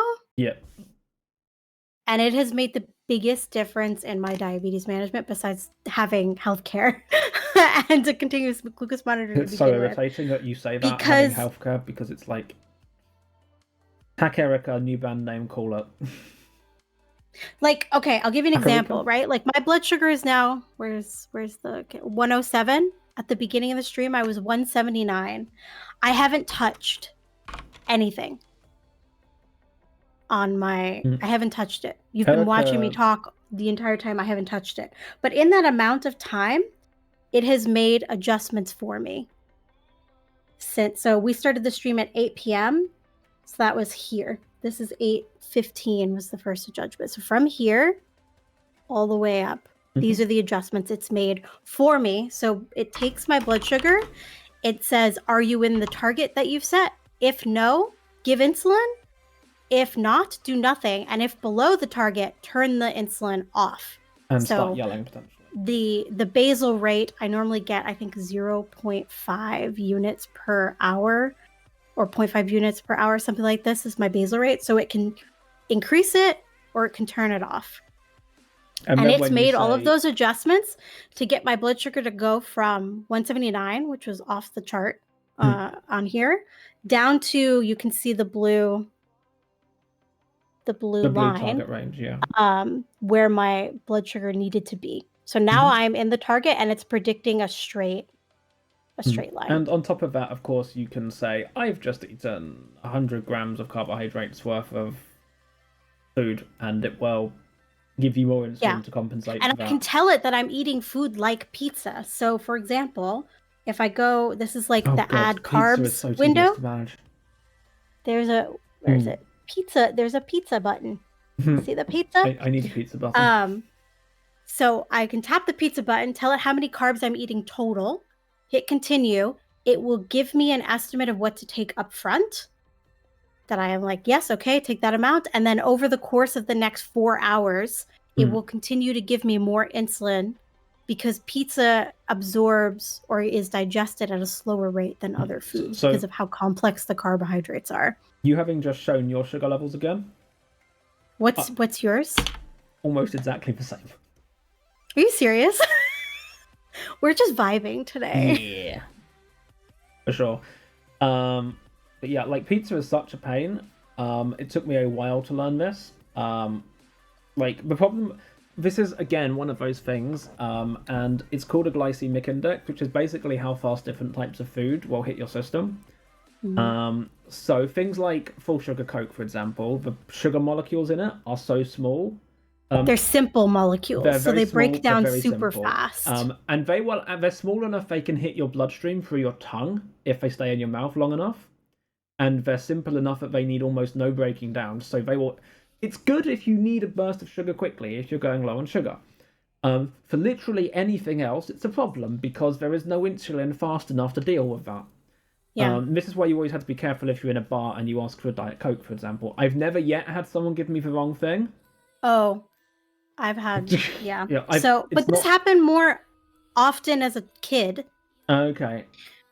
Because my brother and I are both type 1. My dad, and we would spend a lot of time with my dad. We'd always go to like a restaurant to have lunch or dinner with him during the once a week dad day. And it most often happened when we were at restaurants with my dad. For whatever reason, I'm not sure why, the waitress would decide that we were too young to have diet soda, and she would give us regular soda. And we would be able to taste that it's sugary, because the taste of sugar and the taste of sugar substitute taste different. I don't care what anyone says, they taste different. They taste different. I can taste the difference. Yep. And so then my dad would have to basically tell the waitress, and he would not yell, but he would then go into this whole sob story about his children are type 1 diabetic and she's endangering their lives and all this stuff. And I used to be so fucking embarrassed by him doing this. That was like, Dad, you could have just said, this is the wrong drink. Replace this with diet soda. Like, you didn't have to give them the whole freaking sob story. But he really wanted to, like, educate them, I guess. Well, it's like drive the point home that they were putting our lives in danger by giving us regular soda. Yep, I've been. But this happened at restaurants. This happened at movie theaters, mall food courts. I've been in multiple times over the course of my childhood. Was given regular soda because somebody thought they knew better than my parent or myself about my body. I've had it before. Me off. We've been in a restaurant or something. It's not quite the same. We've been in a restaurant or something, and I'll just start going low. And it's then cool. My mother at that point will get up and go and say, "Hi, could you hurry this along? My son over there is diabetic," and it's like, I could just wait. It's probably going to be fine. Pulling that diabetes card is sometimes a thing. Sometimes it's useful, sometimes it's important, and sometimes it's just like, this is unnecessary. I don't need this attention. There's also, so people thinking they know better. I can't even remember where it was or what event it was. There was like a friend of the family. It was like some biggish event. There was like 50 of us there or something. Someone who was going around, basically they had a plate of cake going around with like a slice of cake. Got to me, walked straight past me. Oh no, you can't have that. And walked on without even offering me. Which, first of all things considered, given how my control was at the time, was probably a sensible idea. Let's be fair.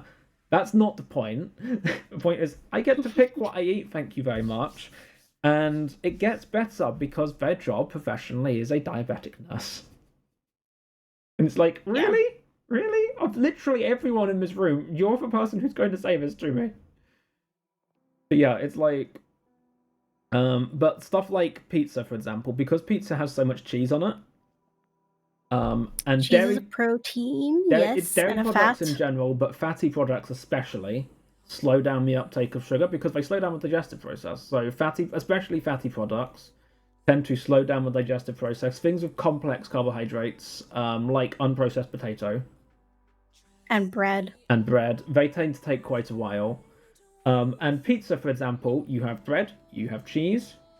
And you have often like the toppings like meat, which is additional protein, which also slows things down. And pizza a lot takes of carbohydrates. Forever. And it's a lot of carbohydrate, and you need to take the injection when you eat it because otherwise you're going to spike. If you take the entire injection when you eat it, you will not spike, you will instead crash, because you've taken too much injection too early, and then you'll correct the crash, that's fine, you've taken a bit of extra food, and when the rest of the pizza kicks in, when your insulin runs out, FIAS officially lasts about 4 hours, that's about the effective time of it. I can literally watch, I have looked at my charts before the thing, and you can literally see 4 hours within like the 5-minute interval, and you suddenly see the levels just immediately start climbing. It's like, I realize it may be some level of confirmation bias, but it's like, you can watch it, took a minute, it starts climbing the moment the insulin finishes. This is the benefit of having like an insulin pump versus doing manual injections, because the pump can then slowly give you insulin over the time that the food is being digested, rather than you having to take for the fact all the insulin up front. Yeah. Because also, if you take all the insulin for pizza up front, you will end up going low before the pizza's finished digesting, and then you'll have to eat more to compensate for the low. And then the pizza catches and then you end up just sky high later. And we go back to the roller coastering. And of course, it's fine. All you have to do is split the injection for pizza in two. So you take some of the insulin when you take the pizza, you wait 3 to 4 hours, you take the rest of it. How many times do you think I remember the second injection? Never.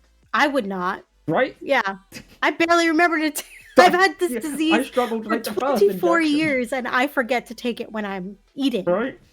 Let alone remembering to do a second. I used to have pizza once a week. It was normally on a Wednesday or a Thursday for various other just timing reasons of scheduling. Easy my ass, Archon. Right. Diabetes is the most difficult condition to manage. Probably true. Period. No, it is true. Like chronic condition, there probably are short-term illnesses or whatever, which are worse for the time, but over the longer period. Chronic condition, it takes the most amount of management. Time, effort, and everything. We're talking minute-to-minute adjustments. That is what this algorithm is doing for me. Yep. Every minute, it checks or technically every 5 minutes, because that's when my did you just lie to everyone? Sugar. No. Yeah, it's like, it's constant. It's literally... It's constantly making adjustments, and it frees like my brain space of having to do it myself. There is a running joke among at least some of my friends, which is, broadly speaking, the main reason I don't bother to just take over the world is because it's too much effort. We had to be nerfed. Which is obviously Can you imagine if I wasn't nerfed? Right, exactly that. And it's not actually that it's too much effort. Well, it is a little bit, but it's actually that being diabetic is constantly exhausting. And you don't get a break. You don't get a vacation. I'm going to take a day off being diabetic. Oh, no, hold on. I tried that. That'll put you in the hospital. Yeah, I tried that several times. It doesn't work. It's like, I gave up having pizza every week. I now have pizza on the first Saturday of every month. Once a month. And it's just because it's consistent. You need an insulin pump so that you can more frequently enjoy pizza. And it's like, I enjoy it. It's not like I don't enjoy the pizza, obviously, but it's like, cool, this is a pizza day. And it makes it in some ways more special. I also get takeaways more often through the month, just not pizza. It's like fish and chips or something. It's stuff which hits me like a rock to the face, which at the very least I can deal with all of the injecting straight away, if nothing else. But it's like, and sometimes on special occasions, like, birthdays or, yay, got a job or something like that, which hasn't happened for a while. It's fine. I'm not salty. I'm fine. But it's like, being diabetic there is, like you say, no time off. It's like, I can't say for sure that half the time. None, and you could so easily, like, if you don't get your your insulin dosage exactly right, you can so easily kill yourself.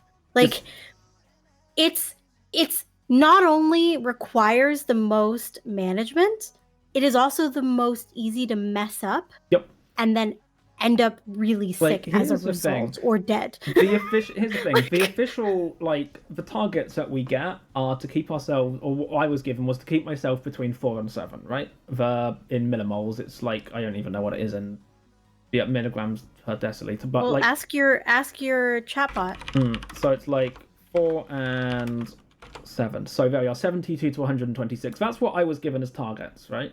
When I was first diagnosed, way back when I'm...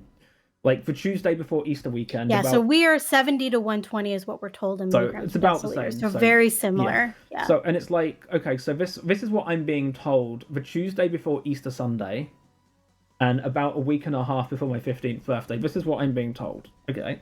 Never before have my Easter eggs lasted quite so long, and never again. Mostly because I don't get as many. My Easter eggs lasted me at least a month that year. And since then, they don't last as long, mostly because I don't get as many.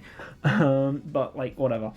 And it's like, cool. When I take corrective insulin, the, budgeting, whatever I do for it, is about 1 unit of insulin is approximately equivalent to 2 millimoles. For me, it's 50 milligrams per deciliter, 1 unit. So, yeah, it's like, cool. But you can get pens which will do half units. Mine is not one of them. Most of them don't, yeah. Yeah, most of They're them more don't. expensive They're to more have that they're more more minute expensive, dosing. and I think it's only like 1 or 2 companies which do it, which limit the types of insulin you can use. Blah blah blah. Not It's a whole thing. it's a whole thing. Access is a whole thing. Yeah, but okay. So if I'm aiming for between 4 and 7, and 1 unit will send me down by about 2, I have about half a unit's variance, which I can't do before I send myself low. And if I'm trying to calculate this, because most of the time I do corrective, it's at the same time as eating, because it's just easier, it's less injection, blah blah blah. Not always. Like if I'm not expecting. You're correcting highs while you're eating like food. Yeah. That's a recipe to keep your highs high. Yeah, I know. But it's like it's like if I we're on the same page. It's probably fine. But like, and also that's exactly what happens. They do come down. I just take ages, but that also happens anyway because it takes long enough for the insulin. Even if I just correct, like I have had times, not often, but if I'm really high and also potentially in a hurry, I'll just skip breakfast, whatever, and just take the meds for the corrective. Doesn't happen that often, but sometimes it's just not worth the breakfast because I'm gonna have lunch anyway in a few hours. And just bring it down. It will still take the entire morning to come down. And it's like, cool, you could just inject more to get it to come down faster. Yeah, that's a problem. It's like, there's no way to win. It's like, if you start high in the morning, like I'm having this fun at the moment, which is that most nights overnight. What was your blood sugar when you woke up this morning? See, this is exactly the thing. I'm having a thing with my overnight insulin because I take the Levemir just before I go to bed and at lunchtime, about 12 o'clock both times, right? And I probably need to up it. And this is the thing I'm sort of contesting with this at this week, pretty much, actually. My blood sugar last night, when I took that dose of insulin, was 8.7 millimoles. A little bit high by standards. I consider single digits to be good, so I don't really care what the official targets are. Single digits, I'll settle for that. Okay. So that's 8.7. When I got up and had breakfast today, it was 15.9, 16, near enough. It doubled. It basically doubled. Exactly. So let's just call it 16. It's like it basically doubled overnight. This is while I had the background insulin going, and so this is a thing. And it's like that probably needs to go up. I mean, almost certainly needs to go up. But then also there's the question of if it goes up, because it doesn't always rise overnight. Sometimes it's a flat line all night.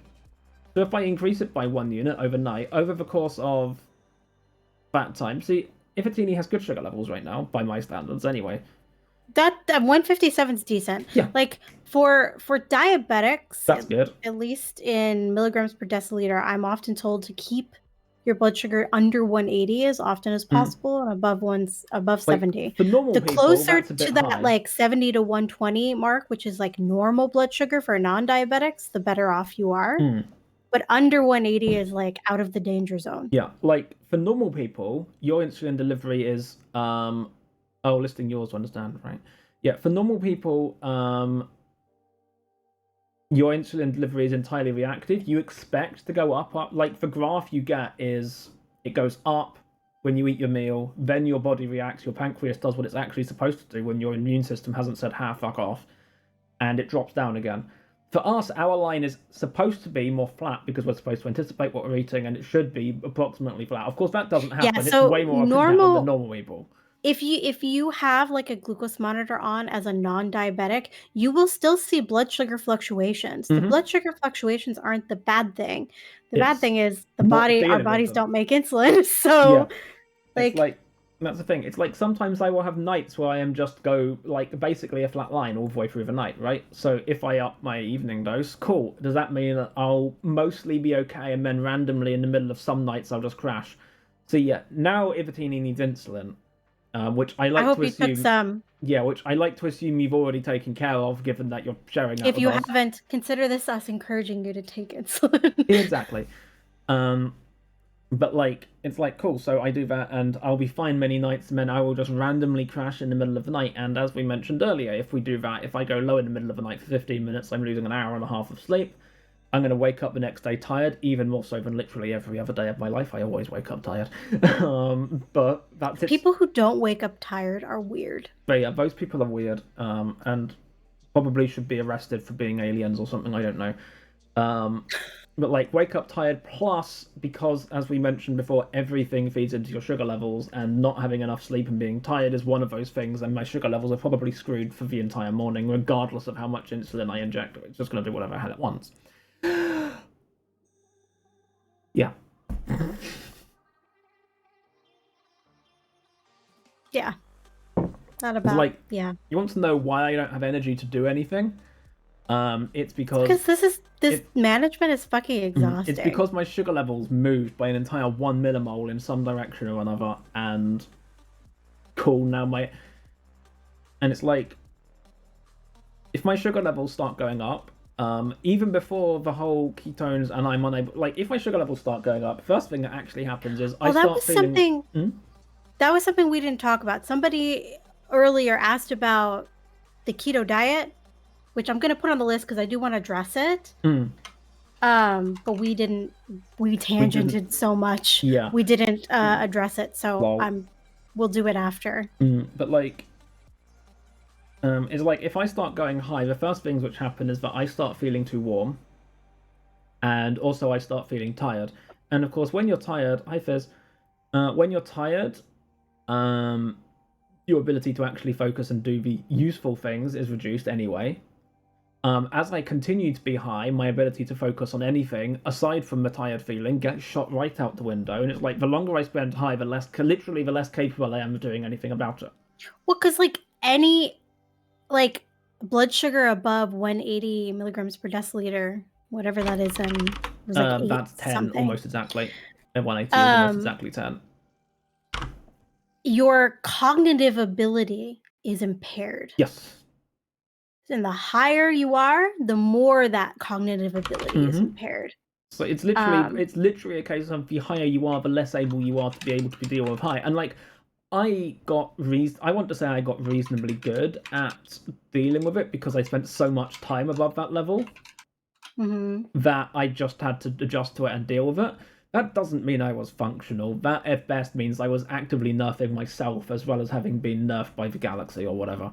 Like, this is such a tangent, but for me, like, in my relationships, this cognitive impairment above 180 was something that my partners could not grasp. I had a boyfriend who would constantly argue with me all the time about like everything from like politics to like putting his laundry away, like levels of arguments.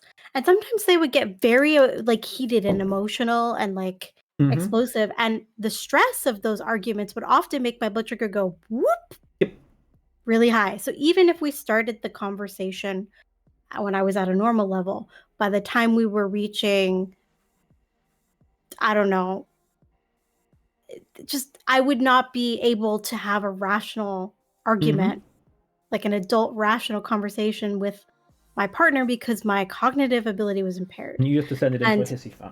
And I would have to be like, my blood sugar is high. Can we please pause this? And carry on later. So that I can get back to normal and then revisit the conversation later, like as more rational adults. And he would basically refuse. He just assumed you were using an excuse to get out of the argument, yeah? I've been accused of that before. Yes. This particular partner did not say that to me, but he treated it like that. Like that, yeah. He would just refuse to let things go. Even if I had the diabetes card, like, pulled. Like, I have this blood sugar, I have a huge headache, I cannot have this argument with you right now. So it's just like another example of how diabetes can infect your relationships with people. Did you make them cry when you broke up with him? Did I? I'm asking the important questions. I think he did cry, but I wasn't. This particular case was over video chat, so like, I didn't see the whole fallout. But yeah, this is like the things I look for in a partner are like very calm, even, don't really argue, because I've had really bad experiences with very passionate, argumentative people related to diabetes and how they have treated me when my blood sugar has been off. Arkham just wants to know how many exes you've made cry now. Apparently that's the most important question for him. Well, I'll put it to you this way. Only one person has ever broken up with me. And they regretted it. Oh. So every other relationship I've had, I've been the person to break it off for whatever reason. And it was usually like, if it wasn't diabetes related, like how they were treating me with relation to my condition, it was just general shittiness. Oh, that's never helpful. I just, like, as I've gotten older, the amount of bullshit that I deal with has gotten lower. Much lower. So I just, I will very happily move on to better and brighter things if you are being an asshole. Biz wants to know, would you co-sign a small tangent about what amazing nail color? They are nail colored because I don't do anything. Oh, you mean to my nails. I assume they mean yours, yes. I just redid them, and honestly, I did a terrible job because you can see they're very like messed up. But this is Mooncat's Artemis's shit, what is it called? I'll link it to you. Hold on. Best time for your bullshit club. High five. Agreed. It's an indie like nail polish brand that I'm a big fan of. It's called Artemis's Death Kiss, and it's a gray with purple shimmer and holographic sparkle. This was in your chat, yeah? Here we go. There's the link. I'm wearing it over. Oh, it says I can't post the link. Dark, please allow me to post links in your chat. There's nothing stopping you posting. It says your message wasn't posted due to conflicts with the channel's moderation settings. Oh, hold on. That's weird. I should be able to see that message. Anyway, I was going to say, I'll send it to you. I have no idea what's getting blocked by it, but something is apparently getting blocked by it. That's the link. I'm wearing it over one coat of a black nail polish, so it's a little darker right now than it is. Don't know why that's getting caught by Ultimate. But there you go. That's the link. Highly recommend their nail polish. Thanks for the question.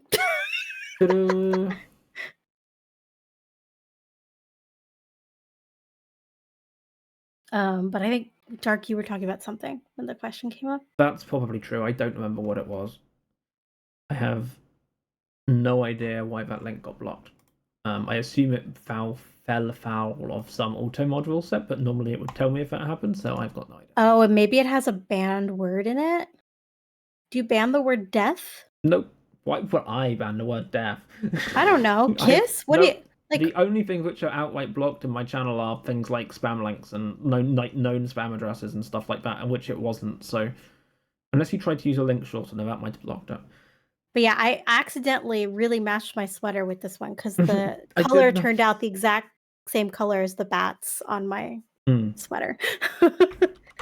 And purple is my favorite color, if you couldn't tell. We can't tell. Besides black. Of Love course. me some black, but purple is, yeah. Yeah. I don't remember what I was saying beforehand now, so I can't remember. Does anyone remember what we were saying beforehand?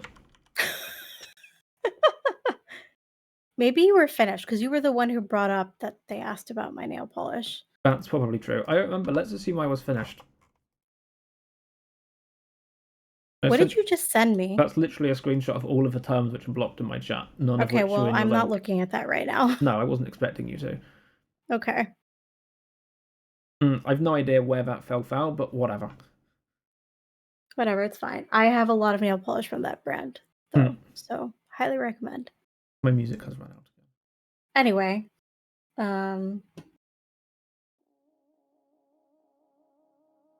while you remember what you had something else you wanted to talk about, we can address the keto diet. Someone asked about it earlier. I'm sorry, I don't remember who asked. It was Archon. When we were talking about ketoacidosis. So the keto diet specifically aims to put your body into nutritional ketosis, which is different than ketoacidosis. So nutritional ketosis is when your body makes ketones. Those we need to ketones explain what ketones are first. I don't know if we've explained them. I guess. Ketones. So, like, after you. You can explain. You're the one who has dealt with ketones way more than me. That's probably true. ketones are basically just a organic structure. It's basically just an organic thing. It's left over from various different processes in the body. Most of the time, they get captured and dumped in fat cells. They basically get put in prison. And one example of ketone, by the way, is acetone, which is used in making acetate, which is like when they had those really old school overhead projectors, where you had to have a little plastic slide. Those were made of acetate, which contains, and so on. Anyway, so normally ketones, god damn it, ketones get dumped in a. Now I'm saying acetones, and it's like, normally ketones get. Acetone is nail polish remover. You're back on nail polish. I mean, acidic, it works. So normally ketones get sealed away in fat cells in your body, and they just sit there and they don't do any harm. As far as all of that goes. In diabetic ketoacidosis, because you're not taking enough insulin, your body starts breaking down fat cells for energy, because your insulin moves sugar. The ketones are part of that process as well. Yeah. Insulin moves sugar molecules from your bloodstream into the cells where they can be used for energy. That's what it actually does. Like, you still need the sugar. It was described to me as a kid as like your cell is a treasure chest, and in the sugar is like trying to get inside the treasure chest, and the insulin is the key that opens that chest so the insulin can go boop that and way, be inside. Like, having a high blood sugar level is bad only, various reasons, but like having lots of sugar is great because you have lots of energy. Without insulin, that energy can't get anywhere. It's like having a car battery. It just with sits no in cables. your blood. Yeah, it's a car battery with no cables or whatever. That's a problem. The insulin is what completes the circuit. It gets into the cells, then your cells can do the whole thing. Mitochondria, powerhouse of a cell, blah blah blah. And you had to say that. Of course I did. It had to be done, and all of that, and it's and all of that. So that's why the energy happens. If you're not got the insulin, the sugar isn't getting where it needs to. Your body doesn't care that it's in the blood. It cares that it's not where it is, or where it needs to be in the cells. So it starts breaking down fat to get energy from that instead, which is actually quite efficient. Not as efficient as sugar, but it's actually quite efficient. I mean, that's what the fat is there for. Yeah, exactly. To be that like backup source of energy. Unfortunately, the ketones also get released at that point. And as I mentioned earlier, ketones literally start turning your blood acidic. And ketoacidosis is literally you are burning from the inside out. That's why it's a problem. I mean, many reasons, but so basically, like, the gist of it is that ketones are a byproduct of fat being used for energy. In nutritional ketosis, your fat is being burned for energy because you're targeting weight loss. In diabetic ketoacidosis, that's not the case, and the ketones can also impair organ tissue. So, and as Dark said, they turn your blood acidic. So that's what makes you really sick. This only happens at extremely high amounts of ketones. I believe low amounts of ketones is what you would target for nutritional ketosis, if I remember correctly. I believe the number. So the number I was told was that above 13 millimoles is when your body starts breaking down. Like when you get to that level of sugar level without insulin. If you have insulin, it's like 200 something. Yeah, 234. Yeah, above that, if you don't also have insulin, and if you're not also taking insulin, if you have insulin, the blood is getting somewhere. No. The sugar is getting somewhere. Ketoacidosis only happens when there's a lack of insulin in combination with the existence of ketones. Yes. Which is why it's specifically called diabetic ketoacidosis, because it's not really possible to get to ketoacidosis without the lack of insulin. Yeah. Because your body would react very drastically to reduce the level of ketones very much sooner than it does. But yeah, and so like if you don't have insulin, aren't taking insulin for whatever reason, once your sugar levels get above that number that I put in chat, 13 or 234, that's about ish where I'm like, if your mileage may vary, it varies for everyone, but about that level it's different for everyone, is when your body will start breaking down fat. I assume more athletic people will break down fat at a lower level or sooner, but I have no idea. Don't make things up. Yeah, it might be right. I might be talking full of shit again on that. I don't know. But in any case, that's about when your body starts breaking down fat. That's when you start running into problems. So if you hit 13 and you haven't taken insulin, that's when you need to react to keep insulin levels low. I have test sticks for ketones in here somewhere. They may have expired by now, to be honest. But like, you can get blood. I have some too in my bathroom. You can get both blood and urine test sticks for ketone levels. So if you are worried that might be a thing, that's when you go for it. And if you can't, and it's like, if you can get it under control before, I think I mentioned this earlier anyway, but if you can get it under control before you start vomiting, quite often you can bring it back in. You get your sugar levels under control, or more to the point, you get insulin going, and then ultimately all you have to do is keep yourself very hydrated to flush the ketone. That's basically what you have to do. You literally they come out in your pee. Yeah, you have to just flush, quite literally. I have a fun issue because I spent so long so constantly high. I have established it's effectively a very bad habit at this point, but I have established this very strong association of being thirsty and being high at the same time. Which is fine if you're consistently high, because at the very least it keeps you drinking, which gets you a little extra. It buys you time on the ketosis, effectively. Not enough, obviously, based on my medical history, but it buys you some time. Unfortunately, now that I have a consistently reasonably, most of the time, more or less okay controlled sugar levels, more so than I used to, I'm not high, and therefore I can't be thirsty, and therefore I am now probably chronically dehydrated. I just don't drink enough. And at the very least, I'm aware this is a problem, right? It's knowing the problem is half of the fix, or whatever, however that saying goes. But it's like, I just don't drink enough water, and I'm aware of this, and I tried to deal with that, and I've drunk almost 2 pints of water in this stream alone, so I'm doing okay right now, today. But it's a thing, and it's like, this is not specifically a diabetic thing. This is literally just psychological association because of my poorly managed diabetes. Oh, that's not a specific. Immediately, Evatini redeems hydrate, of course. I was trying to get Ozzy to come up here. I don't know if you could hear him meowing at me. I heard him, indeed. But Hi, he's Ozzy. decided he's gonna walk away instead of come sit on my lap, unfortunately. Rude. He's a shy boy. He doesn't like being on camera. But, yeah, so it's like... and this is, again, it's like something I'm aware of, something I'm trying to work on. I'm not particularly good at it. I have... I normally have a couple of cans of Diet Coke a day. Sometimes I'll add a bottle if it's a day. That's a lot of Diet Coke. A couple of cans? 2 cans? That's not that much. It's less caffeine than a single cup of coffee. That's not what makes it bad. Well, no, but like, it's like I have, and I don't anymore, but I have gone an entire day where the only thing I actually drink is those 2 cans of Coke, and that's very bad. Let's be very clear. This is not a good thing. You should drink way more water. For sure, accurate. Like, this is a very bad thing, and I'm generally better at that now, but it's like, not healthy. That's not a diabetic thing in and of itself. It just happened because I had badly controlled diabetes, and I made bad associations, and I'm trying to break them, and I'll get there eventually. Yeah. Yeah. But for ketosis, for the keto diet, it's specifically low amounts of ketones. Ketones is...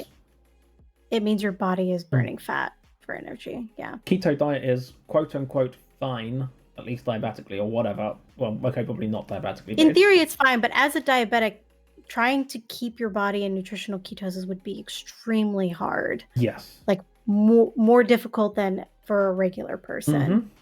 It's just, like, my diet mostly composes of ready meals from a local supermarket. For a couple of reasons. Firstly, because they don't actually taste that bad. Secondly, because I'm lazy and time is also... see earlier about existential energy levels. And also just because I never seem to have enough time to do anything, but also because they have the carbohydrate count printed in nice little letters on the back because the UK has rules. Then you don't have to guess. It's like, cool. The dinner I had today had 45 grams of carbohydrates in it, which is surprisingly low for these meals. Normally it's like 50, 60, up to 80. But like, in any case, it's like, cool. So I need to inject 4.5 units of insulin plus whatever corrective I gave myself. It's like, whatever.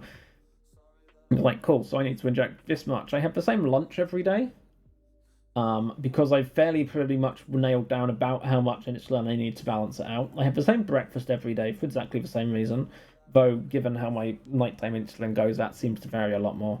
And it's like, I'm not mad, and this is not something like I'm actively craving more variety in my diet or anything. it's nothing like that, but it's like, this is really nice and easy. It's like, cool, 70 grams of carbohydrates at lunchtime, it's whatever it says on the back of a pack at dinner time, it's 40 grams breakfast time. It's like, cool. It makes it easier. It makes it easier. You don't have to do the mental math, you don't have to guess.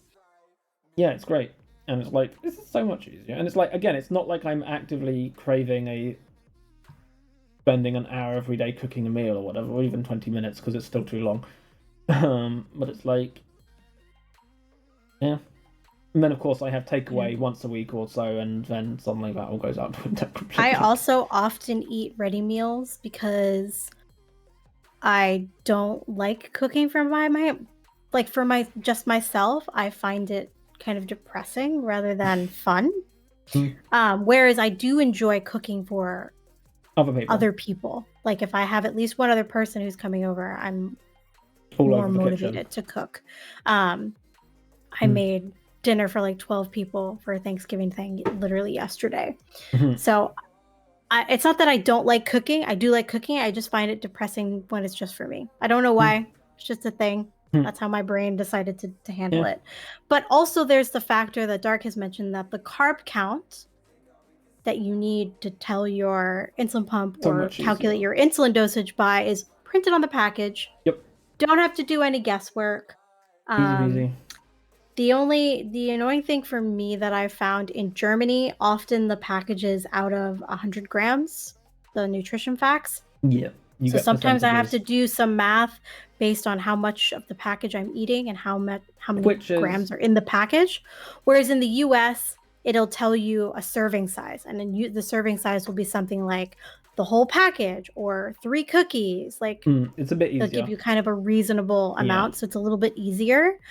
The ones in Germany, it sometimes involves more math. The ones I get have both per 100 grams and per pack, because they do both. Yeah, sometimes in Germany the packages will have both as well, but other times it'll just say per 100 grams. Just depends on the brand and their packaging. It's hit or miss. Either way, even with a minor amount of math, it's very much easier. The carbs are there. I tell my pump I'm eating this and much food. It's like, cool, we got you. I can eat and not have to worry about it. My blood sugar will be super nice and steady. Whereas if I'm cooking myself, or if I'm going to a restaurant or someone else is cooking for me, who knows? I have to guess. I'm curious now then, what happened yesterday? How many carbs are going on? You cooked for food, so you knew what was in it. I cooked 3 of the dishes for the day we had turkey, 9 sides, and 2 desserts.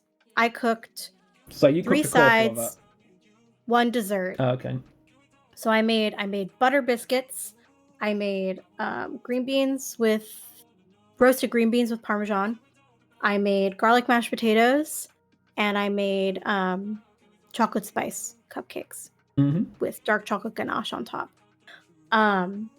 So I knew-ish how much to give myself based on the portions I was taking, based on what I made. Yeah, but what everybody else made, I just had to guess. I mean, most of the other dishes were not the carb-heavy ones. That helps. Like if you just say, I made the mashed potatoes, so that's very carb-heavy. I made the cupcakes, which is carb-heavy.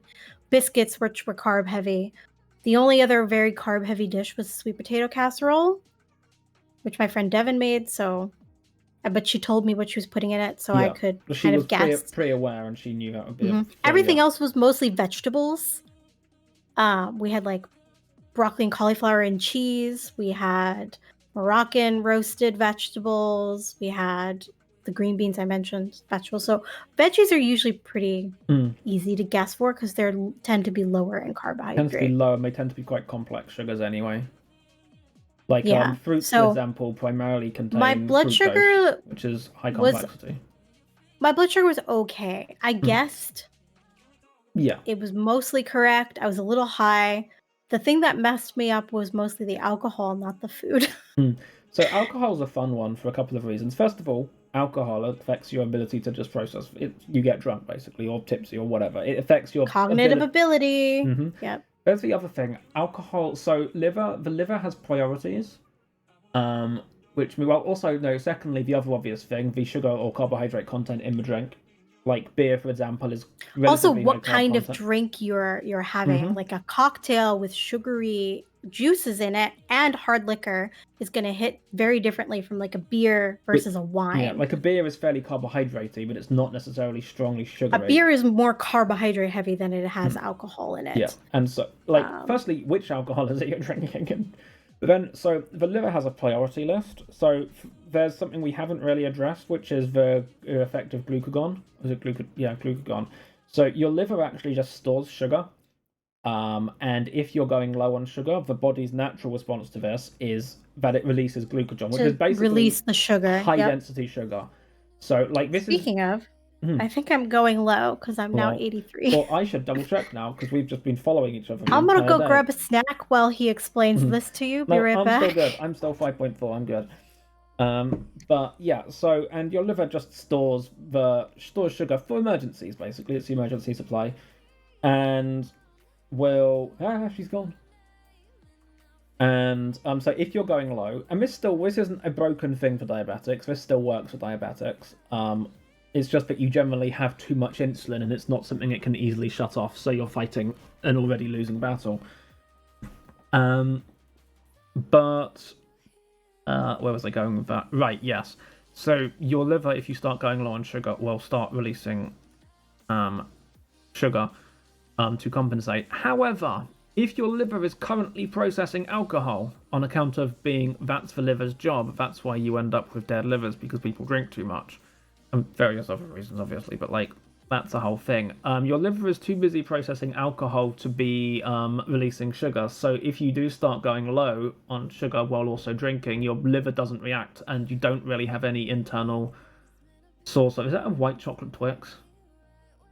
No, it's salted caramel Twix. No, that's actually better. I'm now jealous. I don't know if we can get. I was like, here. What do I have? I was like, I could eat Christmas cookies. I was like, oh wait, I still have these. Da da da. But yeah, so if you've been drinking alcohol, your liver is too busy.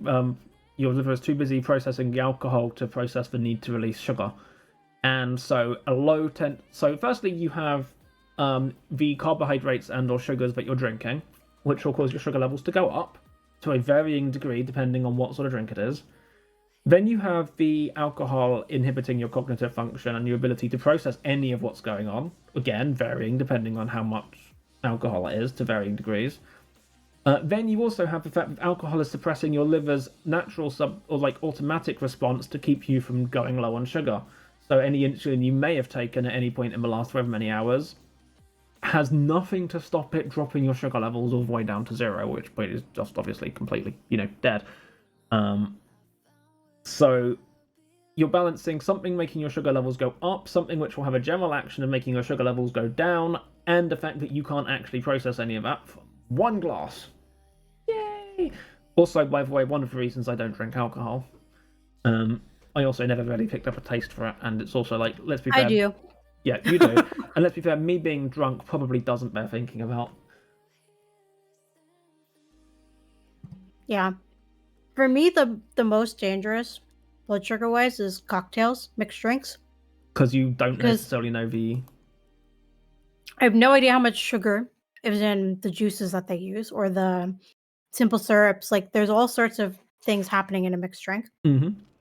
And then on top of that, the hard liquor can make you very low if you take too much insulin for the sugar in the drink. So if I'm doing cocktails, my general thing is to just accept that I will be high most of the night. Yep, sometimes it's a case of... Because I would rather be high than low while drunk.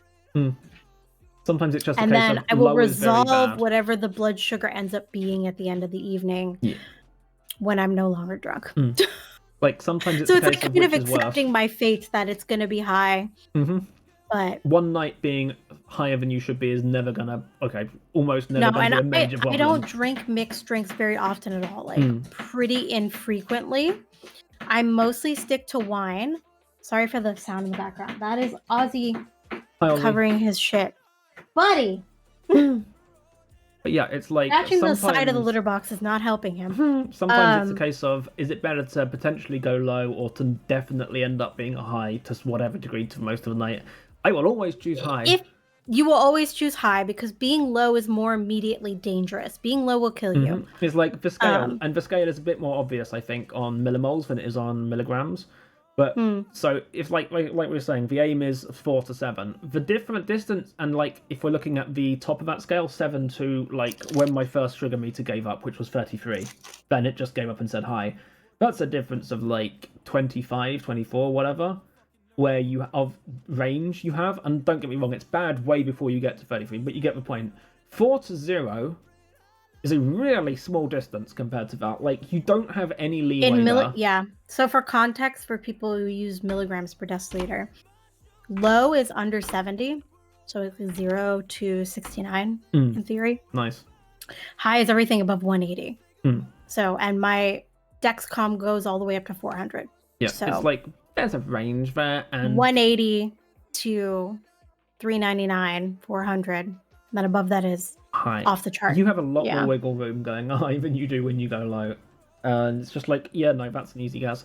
There's one thing. Low also has more dangerous immediate risks, like seizure, unconsciousness, coma.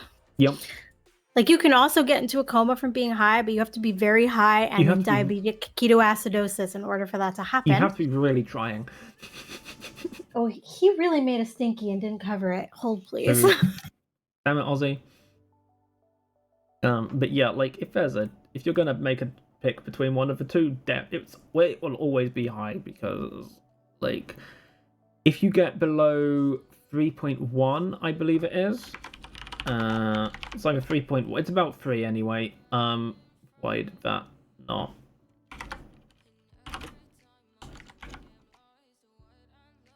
I don't know why that didn't work the first time. But if you get below about 3.1, which is 56 milligrams, it's considered a major problem. That's considered a serious low, and it's already serious before that. But that's considered about the point at which your brain starts to run low on sugar, because the body will always try and keep the heart and the brain functioning. They are the two most important organs in the body in general. So, like, if you start going low, they're pretty much essential. But yeah, like if you start going low, the sugar will go to the heart and the brain.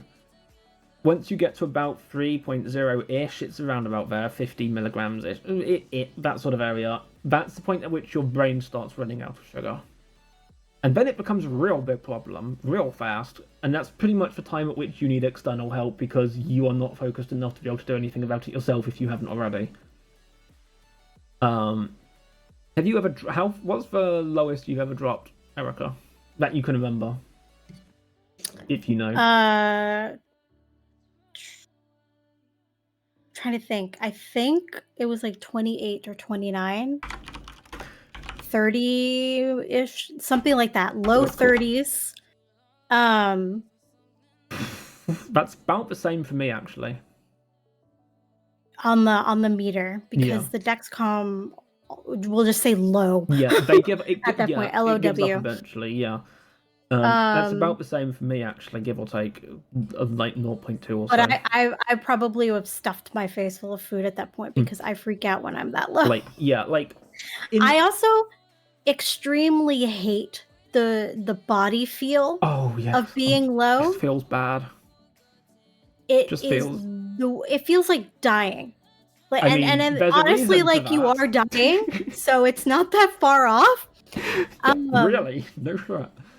So I mean it quite literally. Yeah. It feels like death. Yeah. And I will eat any amount of food possible to get that feeling to go away. There's a reason when we go low. So when I'm that low, I have the tendency to way overcorrect. Oh yeah, for sure. Yeah. Every time, if we go low to any significant degree for any length of time, the next thing that happens is that we will go vastly high without fail. Yeah. And we're back on the roller coaster. But yeah, it's like, it is not a good feeling. I mean, like, it doesn't. You don't have to get literally that far. I'm feeling it right now, and I'm like, not anywhere near it yet, are you? It's eating the Twix, like. And it's like, apart from anything, like, legs go jelly, and you can't really walk anywhere, which limits your ability to actually go and get anything to help yourself, because you're would practically be having to crawl at that point, and your arms aren't going to be doing much better. Hence me crawling out of that shower that one time. Exactly, and it's like, you do what you gotta do. You know. It's a hot Also, mess. for some reason, the music feels a lot louder than it was earlier. Let me lower that. Random. It might just be this song. But yeah, it's like, it's all a hot mess. But there's one thing, because we're sort of vaguely approaching an end time. I do have one more question on my list. Well, I want to jump back to something that Evertini said earlier. After we were saying about take this as a reminder to take insulin. No, but I'm happy to inform you I have taken my long-acting insulin that I forgot and then delayed because I'm so tired of needles. God, am I so tired of needles. And not so much of an issue. An insulin pump would really help with that problem. Yeah. Dark. I'm working on it. I got a great letter today. My appointment for that has been delayed from next January to next June, so that's great. The NHS has problems right now. It makes me mad. This technology is so essential to quality of life, and yet we are told it's like not medically necessary. Yep. And it's like, fuck that shit. I get that the NHS has some problems right now, but yeah, but that doesn't make it okay. Yeah, you had another question. Hey, rabbits. I have one more question on this list. Yes. It is, what is something you've always wanted to do in life, but you felt like you couldn't with diabetes, or diabetes actively prevented you from doing it? And I put as an example, like being an airplane pilot. Interesting. In the US, at least it used to be, I don't know if it still is, illegal for type 1 diabetics to be commercial airline pilots because of the risk of low blood sugar. I don't know if it's that illegal here. I do know they're not allowed to pilot a plane solo at all. They have to have a co-pilot. I don't know commercial rules and stuff. I'm not sure of the specifics on that. But that was like an example. Yeah. Has there been anything that you wanted to do that you feel like you can't do with diabetes, or that diabetes prevented you from doing? I don't think so. Okay, I say I don't think so specifically. Like, so many of my life ambitions have also been since diagnosis anyway, that I don't know how much of it was just affected by that without me even specifically saying, oh, I can't do this, I'm diabetic. The only thing which might be an exception to that is that I always slightly fancied learning to fly a helicopter, which is not impossible, because again, you just need to have a co-pilot or something.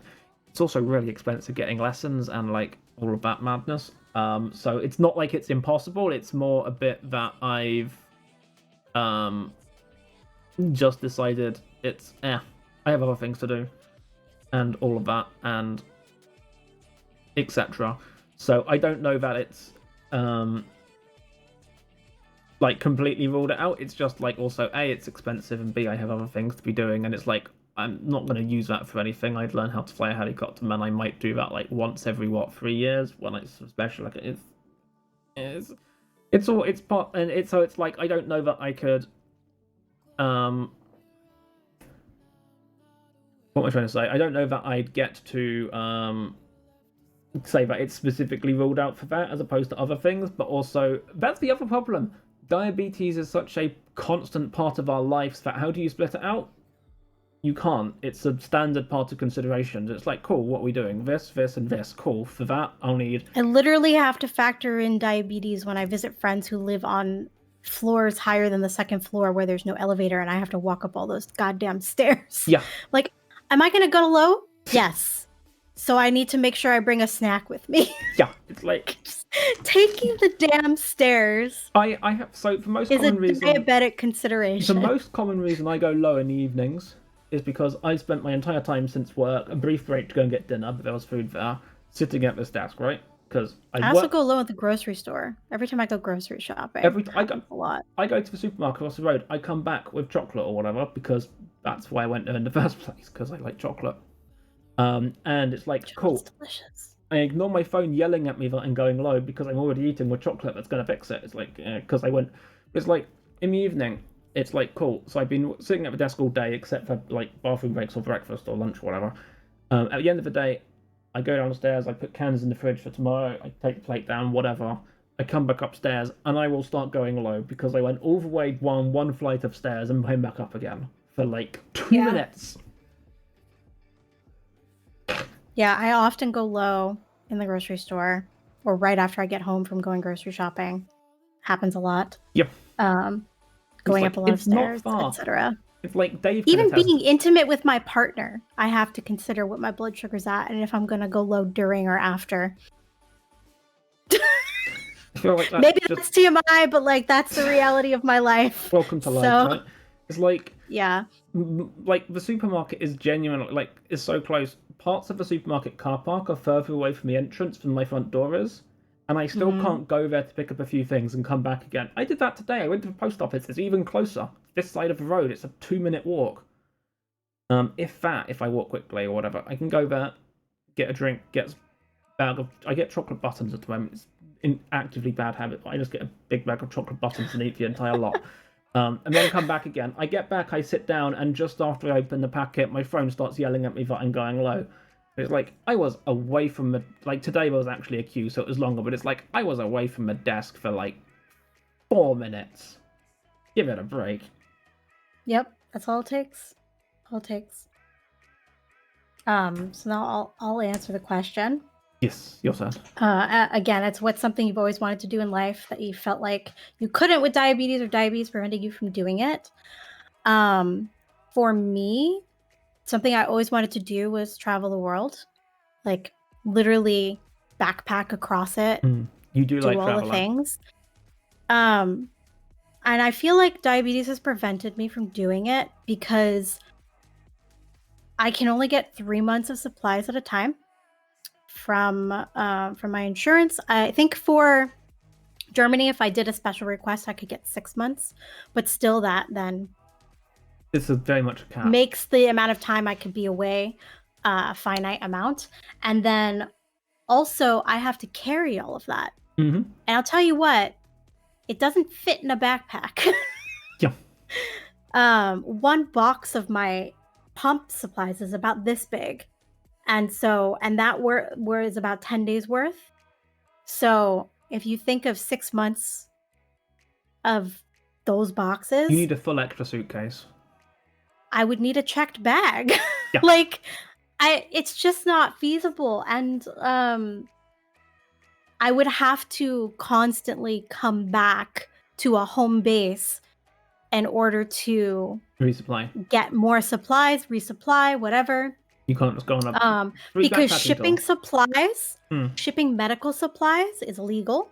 Yeah. And if when I first moved to Germany, my mom received a shipment of Dexcom supplies that hadn't been shipped before I moved. So she received it at her house and she forwarded it to me to Germany. And my mom, being who she is, a very truthful lady, put medical supplies on the freaking customs form. So you know what happened to the box? Got to Germany. German customs was like, nope, you can't do this. They're like, it is illegal for individual people to import medical supplies. It has to go through a pharmacy. For various obvious reasons. They put a nice big return to sender stamp on it and shipped it back. And my mom was pissed because she'd paid like $100 to ship that to me as fast as possible, you know, so that I would have the supplies. I was like, Mom, I love you, but you put medical supplies on the box. You can't do that. Of course it got caught up in customs. Like, it's illegal to do that. This is to prevent a black market of medical and it's stuff. Also like some medications are significantly more available with less oversight in America. I got sent back to the US, and luckily for me, I had a friend who was living in Florida at the time coming to a LARP in Europe. So she met up with my friend, gave them the box, and they brought it to me at the LARP because I met them at the LARP. I was just like, so annoyed. So in the case of like world travel, I couldn't just ship the extra supplies I need to wherever I was going. It would not be possible. Or there would be exorbitant customs fees and wait times associated with doing that. So you have to carry everything that you need with you. And God forbid your bag gets lost by the airline or stolen. Lost baggage? So it did not seem like a risk that I could take. Justify taking, I know that there are people out there who've done it. But it's not easy. And with the cost of my insurance in the States at the time, it just wasn't feasible. Yeah. The best thing that I could do was just move to Europe and like travel more closely to home and take like longer trips up to a month outside of, and then come back and like live my life in a base rather than being a nomad full time. Yeah. So which is exactly I feel what like my diabetic supply needs prevented me from being able to do that. And Rabbit Shadow mentioned in my chat, guess no deep sea diving for you.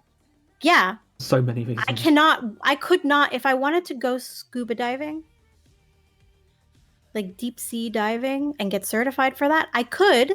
There's nothing that says I can't do that, but it's a risk and I cannot wear my Dexcom or my insulin pump to do it. Yeah. I would have to take both of them off. It's the pressure, if nothing else. Going low at that like fuck no. Like that's a big no. Worst diabetic nightmare, being a deep sea freaking diver and going low.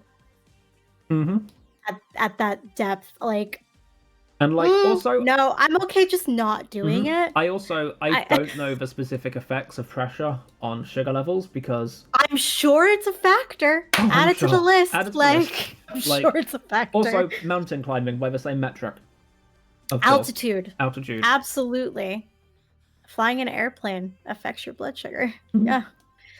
So yeah, I feel like diabetes like prevented me from being like a full-on nomad because I would have loved to do that. I love travel. I had a goal, or I still technically have the goal to see 100 countries in my lifetime.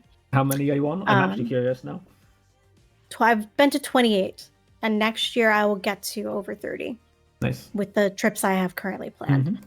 COVID really slowed me down for obvious reasons. Really? But I was consistently going to new places, new countries, at least three new countries every year before the pandemic hit. So yeah, I'm slowly like picking back up my travel momentum, but like I do a lot of the traveling also solo because it's really hard to coordinate with other people and do trips, but also like my partner's just more of a homebody. He wants to stay home with the cats. That's totally fine with me. So I will go travel by myself. And there's also that risk of like being alone in a foreign country with a chronic condition where things could happen. So yeah, it's all the risk you take. I literally have my only tattoo on my arm says "You're only immortal for a limited time." It's from a song, but it's a line of lyrics that I very strongly identified with since my diabetes diagnosis, because I've felt my mortality so viscerally that I no longer feel invincible. I haven't felt invincible since I was literally 11 years old. So you can imagine how like limiting that can be sometimes in your daily life. I feel like for the most part, I've been able to do everything that I've wanted to do, but that like fully nomadic life that I wanted, it's just not feasible. It would make D&D scheduling an absolute nightmare. I wouldn't be that's also like I wouldn't really be able to participate in D&D, but I would probably be going to a lot more LARPs. There is that because I could travel more and like, but like I can't. That's not a life that I can really have. Yes, and that's okay. I'm very happy with what I have now. And also like I can have cats. If I was fully nomadic, couldn't have the cats. As you can hear them in the background. That sounds more like Kaluna than Aussie. I might be wrong. That was Aussie. They're playing right now. I know nothing about those cats, so it's fine. They're playing right now. But yeah, that's my answer to that question. So yeah. I still feel low. God damn it. I really just the Twix need to start working. The Twix has too much. According to Dexcom, I'm 80, but I feel much lower than that, so I wonder if it's off. Possible. And I might have to check manually and calibrate. The Twix also has way more biscuit in it. I'm sorry. Oh, shut up, Siri. I wasn't talking to you. Lol. Twix also has enough biscuit in it that it's going to slow things. Not like necessarily well, massively. There's caramel. Yeah. But that's why I ate this one, because it's got the caramel. It's got caramel. It's also got biscuit, and it's like the caramel will speed things up. For chocolate will speed things.